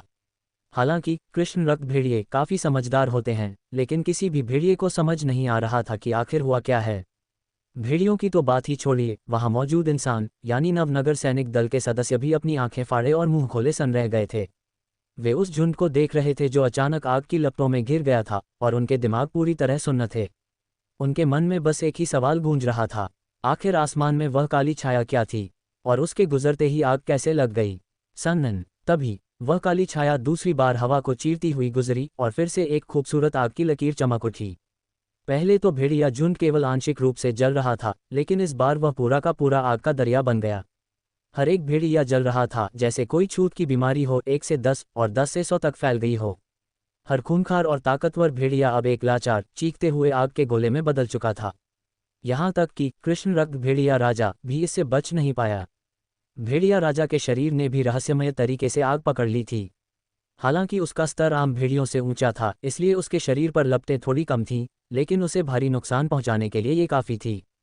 सन्नन! काली छाया तीसरी बार आसमान में मंडराए। इस बार भेड़ियों के शरीर पर लगी आग अचानक भड़क उठी और अपनी चरम सीमा पर पहुंच गई। अंततः भेड़िए इसे बर्दाश्त नहीं कर सके और जिंदा जल गए। एक के बाद एक कृष्ण रक्त भेड़िए कोयले के ढेर में बदलकर जमीन पर गिरने लगे। सन्नन! घना भेड़िया झुंड अब लाशों के ढेर में तब्दील हो चुका था। मंजर बेहद भयानक था। अब केवल कृष्ण रक्त भेड़िया राजा और 2-3 अन्य भेड़िए ही बचे थे, जो बेहद लाचार और अकेले नजर आ रहे थे। हालांकि जानवरों के चेहरों पर ज्यादा भाव नहीं होते, फिर भी उनकी दहशत साफ महसूस की जा सकती थी, नवनगर सैनिक दल के लोगों से भी कहीं ज्यादा दहशत। हे भगवान! अपने सामने भेड़ियों की ये दुर्गति देखकर नवनगर सैनिक दल के किसी सदस्य के मुंह से सिसकी निकल गई। वे आसमान में मंडरा रही उस काली छाया की ताकत से पूरी तरह हिल चुके थे। इस वक्त दल का हर व्यक्ति आंखें फाड़े बुत बनकर यह सब देख रहा था। उनकी जुबान पर ताले लग गए थे। ये ताकत बहुत खौफनाक थी। बस कुछ बार इधर उधर उड़ने से ही दर्जनों खूंखार भेड़िए राख के ढेर में बदल गए, बिना किसी मुकाबले के। अगर यही तरीका उनके दल पर इस्तेमाल किया जाता तो शायद उनका अंजाम भी यही होता। वे भी पक्का जिंदा जला दिए जाते। लेकिन नवनगर सैनिक दल को जो बात सबसे ज्यादा हैरान कर रही थी, वह कुछ और ही थी। हालांकि भेड़िया राजा आग से पूरी तरह जला नहीं था, लेकिन अपनी प्रजा को एक एक करके गिरते देख उसकी आंखों में मौत का खौफ समा गया था। उसने वास्तव में पीठ फेरी, चारों पैरों पर जोर लगाया और अपनी जान बचाने के लिए भाग खड़ा हुआ। वह डर कर भाग गया। बचे खुचे 2-3 भेड़िए भी अपने राजा के पीछे दुम दबाकर भागने लगे। लेकिन क्या वे वाकई बच पाएंगे? सन्नन आसमान में वह काली छाया चौथी बार झपटी। इस बार वह भेड़ियों के सिर के ऊपर से नहीं गुजरी, बल्कि सीधे उनके सामने आकर जमीन पर उतर गई। खच खच खच। जैसे ही वह छाया जमीन पर उतरी, इससे पहले कि कोई कुछ समझ पाता, भेड़ियों के शरीर पर, यहाँ तक कि भेड़िया राजा के शरीर पर भी अचानक खून के फव्वारे फूट पड़े। उनकी आंखें बाहर निकल आईं और वे सभी खून के तालाब में ढेर हो गए। आग और खून का यह मिलन, वह दृश्य भयानक होते हुए भी अजीब रूप से सुंदर था। जिस भेड़िया झुंड ने नवनगर सैनिक दल को घेर रखा था और वह ताकतवर भेड़िया राजा, सबके सब दर्दनाक मौत मारे गए। मरते दम तक उन्हें पता भी नहीं चला कि उन्हें किसने मारा, क्यों मारा या वे कैसे मरे। इस बार नवनगर सैनिक दल के कई सदस्यों की सांसें अटक गईं। वे पूरी तरह स्तब्ध थे। कृष्ण रक्त भेड़िए दूसरे स्तर के दानव पशु होते हैं। भले ही वे बहुत ताकतवर न हो, लेकिन उनकी संख्या बहुत थी। और भेड़िया राजा, उसकी ताकत एक इंसानी महायोद्धा, ग्रेट बैटल मास्टर के बराबर, बल्कि उससे भी ज्यादा थी। उस राजा से निपटना ही नवनगर दल के लिए मुश्किल होता। लेकिन ऐसी शक्तिशाली हस्ती को भी कीड़े मकोड़ों की तरह कुचल दिया गया। आखिर यह काली छाया है कौन? होश में आने के बाद दल के सदस्य उस काली छाया की ओर देखने लगे जो अब जमीन पर खड़ी थी। इस पल उस छाया की पीठ उनकी तरफ थी। उसकी कदकाठी देखकर लग रहा था कि वह कोई इंसानी योद्धा है, और शायद बहुत कम उम्र का। यहाँ तक कि दल की मुखिया दिव्या को उसमें कुछ जाना पहचाना सा लगा। इस शख्स ने अकेले ही पूरे भेड़िया झुंड और राजा को खत्म कर दिया। ये कौन है? यह उड़ सकता है, इसका मतलब ये युद्धराज वॉर किंग स्तर का योद्धा होना चाहिए। इतना युवा युद्धराज जरूर किसी बड़े आश्रम का प्रतिभाशाली शिष्य होगा। मैं ऐसे किसी शख्स को कैसे जान सकती हूँ? दिव्या ने अपने मन में उठ रही भावना को झटक दिया। और तभी वह काली छाया पलटी। आर्यन, तुम आर्यन हो? उस युवा योद्धा का चेहरा देखते ही दिव्या खुशी और हैरानी से चिल्ला पड़ी। अचानक अपना नाम सुनकर आर्यन भी थोड़ा चौंक गया। जब आर्यन ने भेड़िया झुंड को नवनगर सैनिक दल को घेरे हुए देखा था, तो उसने बस इंसानियत के नाते मदद की थी, और साथ ही अपनी नई स्वर्ग श्रेणी की चाल उल्का अग्नि का परीक्षण भी कर लिया था। उल्का अग्नि की शक्ति से वह बहुत संतुष्ट था, लेकिन उसने ये ध्यान नहीं दिया था कि जिन्हें उसने बचाया है उनमें कोई परिचित भी है। आवाज सुनकर उसने नवनगर सैनिक दल की ओर देखा और दिव्या की जानी पहचानी आकृति को पहचाना। आर्यन की याददाश्त अच्छी थी, इसलिए उसे दिव्या याद थी, लेकिन गलती न हो जाए इसलिए उसने पुष्टि की, क्या ये दिव्या है? मुखिया दिव्या, हाँ यह मैं हूँ। दिव्या को उम्मीद नहीं थी कि आर्यन को वह अब भी याद होगी। वह तुरंत खुशी से भर गई। बहुत समय हो गया, आर्यन ने हल्की मुस्कान के साथ कहा। हाँ, सच में बहुत समय हो गया। दिव्या भी मुस्कुराए और सिर हिलाया। वह हैरान भी थी और थोड़ी भावुक भी। आर्यन, मैंने कभी नहीं सोचा था कि मैं 2 बार मुसीबत में पड़ूंगी और दोनों बार तुम ही मुझे बचाने आओगे। कैसा संयोग है, तुम तो साक्षात मेरे लिए एक भाग्यशाली सितारा हो। बगल में खड़ी काव्या की आंखें चमक उठीं और वह बीच में ही बोल पड़ी, सही कहा, बिल्कुल सही। मुखिया और ये लॉर्ड आर्यन, ये तो किस्मत का खेल है, वरना सब कुछ इतना परफेक्ट कैसे हो सकता है? आप दोनों तो एक दूसरे के लिए ही बने हैं। काव्या, बकवास बंद करो। इस बेतुकी बात पर दिव्या का चेहरा शर्म से लाल हो गया। हालांकि वह रंग उतनी ही जल्दी फीका भी पड़ गया, लेकिन बलवंत ने वह पल भर की लाली देख ली थी। उसने अपनी भौहें सिकुड़ी और आर्यन को नफरत भरी नजरों से घूरते हुए बड़बड़ाया, संयोग? शायद नहीं, हो सकता है ये कोई ताका झांकी करने वाला हो जो चुपके से हमारी मुखिया का पीछा कर रहा हो, और जब भी वह मुसीबत में होती है हीरो बनने के लिए टपक पड़ता है। दिव्या के अलावा नवनगर सैनिक दल के सभी पुराने सदस्य या तो छोड़ चुके थे या मारे गए थे। बलवंत और काव्या बाद में शामिल हुए थे और आर्यन से कभी नहीं मिले थे, बस दिव्या से उसका जिक्र सुना था। भर्ती होते समय बलवंत दिव्या की वजह से ही शामिल हुआ था। अपनी पसंद की औरत को किसी दूसरे मर्द से इतनी आत्मीयता से और इशारों में बात करते देख उसका खून खौल उठा। तो क्या हुआ अगर आर्यन ने उन्हें बचाया था? बलवंत के मन में रत्ती भर भी कृतज्ञता नहीं थी। उसने आर्यन की आंखों में देखने तक की जहमत नहीं उठाई। तुम्हें क्या लगता है सब तुम्हारे जैसे हैं? काव्या ने बलवंत को हिकारत भरी नज़र से देखा, फिर आर्यन के लबादे पर बने प्रतीक की ओर इशारा किया। वह निशान देख रहे हो? वह खास पश्चिम हवेली का है। लॉर्ड आर्यन पश्चिम हवेली के शिष्य हैं, भविष्य के बहुत बड़े आदमी। उनके पास हमारी मुखिया का पीछा करने से भी ज़रूरी काम है। अगर किस्मत उन्हें बार बार मिला रही है तो साफ है कि यह रब की मर्जी है। बस करो काव्या, बहुत हो गया। दिव्या ने उसे फिर से चुप कराया, फिर आर्यन की ओर मुड़ी। ये लोग पागलों जैसी बातें करते हैं, इनकी बातों का बुरा मत मानना। वैसे आर्यन, तुम पश्चिम हवेली में शामिल हो गए। हाँ, मैं वहाँ का बाहरी हवेली शिष्य हूँ। आर्यन को अपना ओहदा छिपाने की कोई ज़रूरत महसूस नहीं हुई और उसने खुलकर बता दिया। दिव्या ने आर्यन को सिर से पैर तक देखा। वह जितना देखती उतनी ही खुश और मोहित होती जा रही थी। सिर्फ 1-2 महीने हुए हैं और तुम पहले से भी ज़्यादा हैंडसम और प्रभावशाली लग रहे हो। और तुम उड़ सकते हो, इसका मतलब तुम अब तक युद्धराज बन चुके हो। अद्भुत! युद्धराज! अब तक समूह उसे अपनी उम्र का ही मान रहा था, वह दिखने में इतना युवा जो था। लेकिन युद्धराज शब्द ने नवनगर के हर सैनिक को सहने पर मजबूर कर दिया। उन्हें याद आया कि कैसे आर्यन ने आसमान में उड़ते हुए उस खूनी भेड़िया झुंड का सफाया कर दिया था। अब उनकी आंखों में कृतज्ञता के साथ साथ श्रद्धा भी थी। वाकई, इतनी कम उम्र में यह आदमी पश्चिम हवेली का शिष्य था और ऊपर से एक युद्धराज। चाहे रुतबा हो या ताकत, वह पूरे नवनगर सैनिक दल से कहीं ऊपर था। देवभूमि महाद्वीप पर ताकतवर की पूजा होती थी, उम्र का कोई मतलब नहीं था। शक्ति ही सम्मान और भय पैदा करती थी। इसके अलावा पश्चिम हवेली के शिष्य के रूप में भले ही वे उम्र में बड़े थे, उसे लॉर्ड या मालिक कहकर संबोधित करना ही उचित था। यही वजह थी कि काव्या बार बार लॉर्ड आर्यन कह रही थी। संक्षेप में, आर्यन की ताकत और रुतबा नवनगर सैनिक दल की सोच से भी परे था।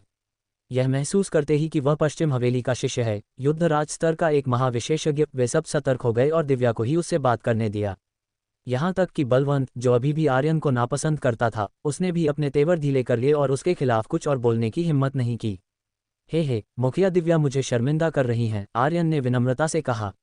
मैं उतना प्रभावशाली नहीं हूँ जितना आप सोच रही हैं। पश्चिम हवेली में प्रवेश तो बस किस्मत थी। रहने भी दो, इतनी विनम्रता अच्छी नहीं। क्या मुझे नहीं पता कि तुम क्या कर सकते हो?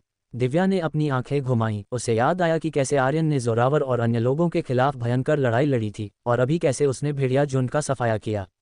ऐसी ताकत कभी तुक्का नहीं हो सकती। उसने विषय बदला और पूछा, वैसे आर्यन, तुम निर्जन घाटी में क्या कर रहे हो?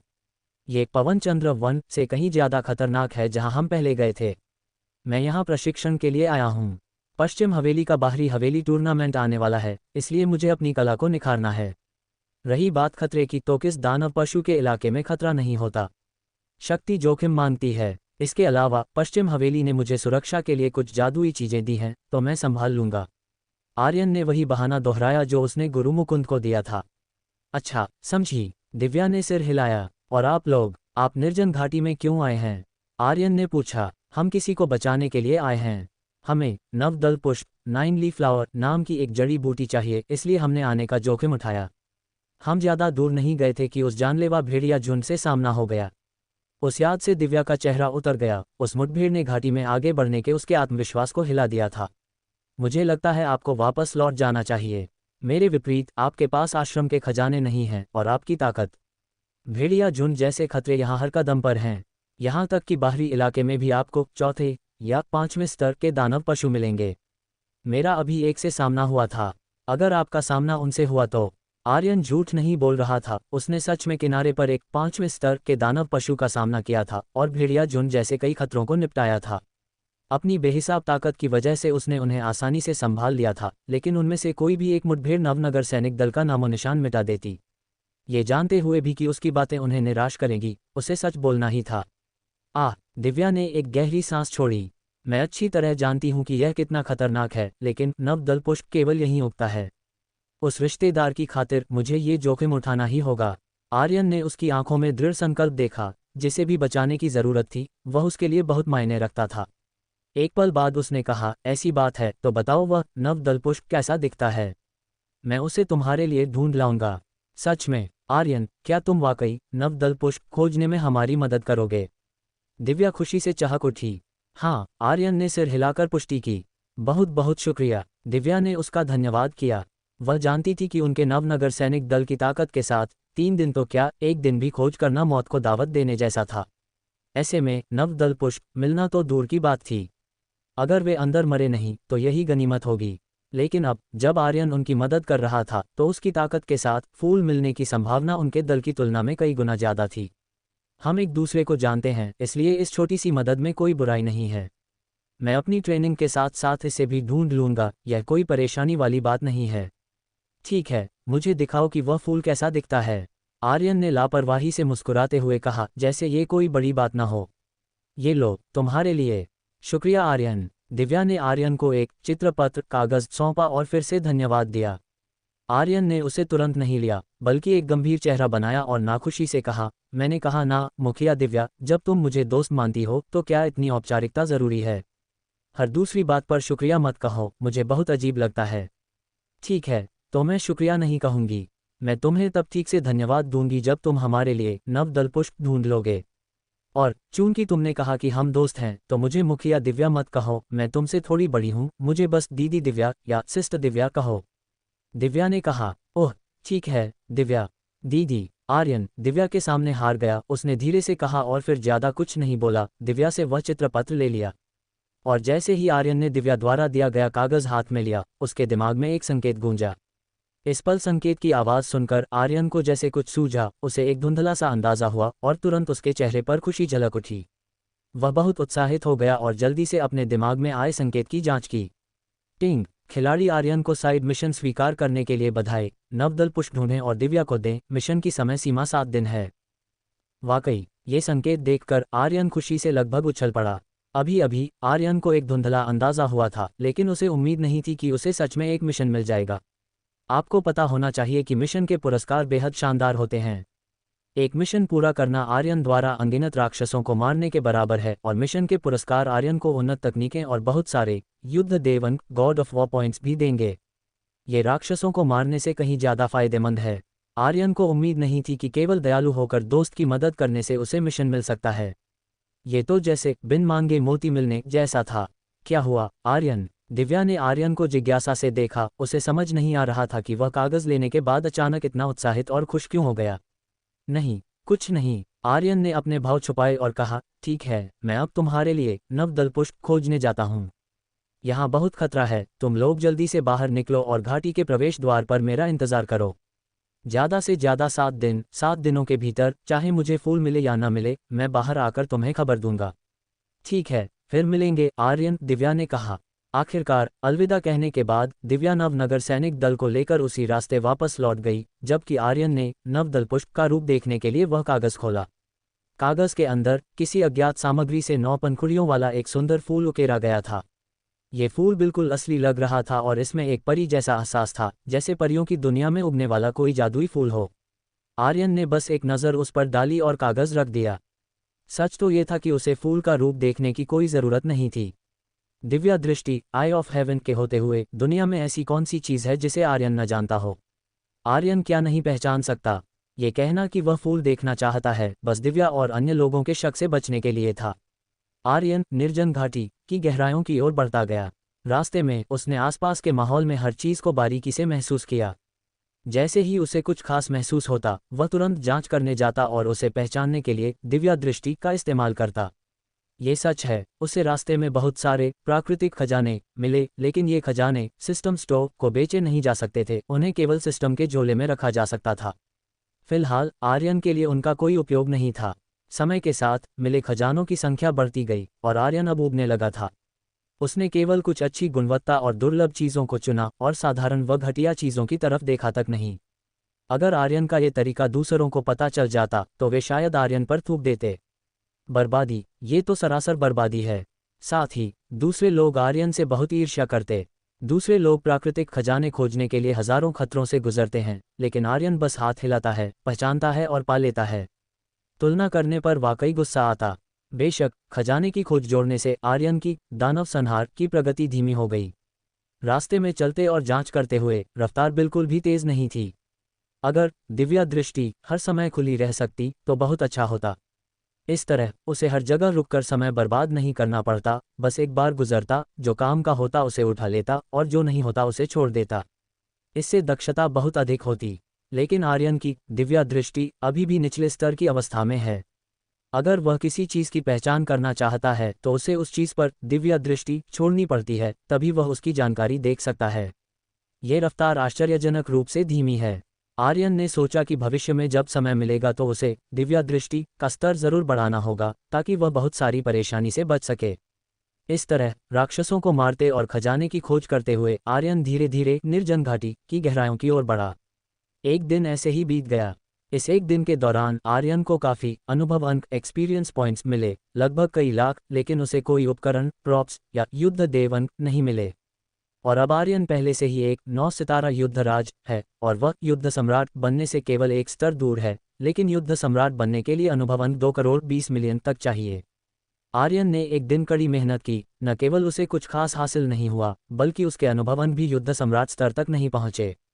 ऐसा लगता है कि राक्षसों को मारने और खजाने की खोज को मिलाना केवल एक लक्ष्य पर ध्यान केंद्रित करने जितना फायदेमंद नहीं है। इसके अलावा क्योंकि प्रगति प्रभावित हुई थी, एक दिन चलने के बाद भी आर्यन अभी भी निर्जन घाटी के बाहरी क्षेत्र में ही है। हालांकि यहाँ समय समय पर चौथे और पांचवें स्तर के दानव दिखाई देते हैं, लेकिन अभी भी पहले और दूसरे स्तर के दानव ज्यादा हैं। जैसे आर्यन का उस दूसरे स्तर के कृष्ण रक्त भेड़िए को मारना, उसे वास्तव में इससे कोई अनुभव नहीं मिलता।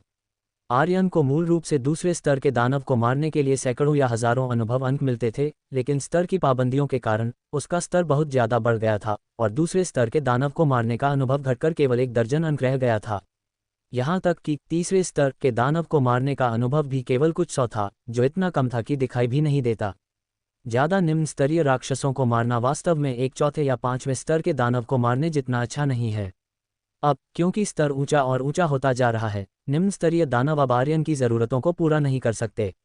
भले ही वे संख्या में ज्यादा हों, वे गुणवत्ता की कमी को बिल्कुल पूरा नहीं कर सकते।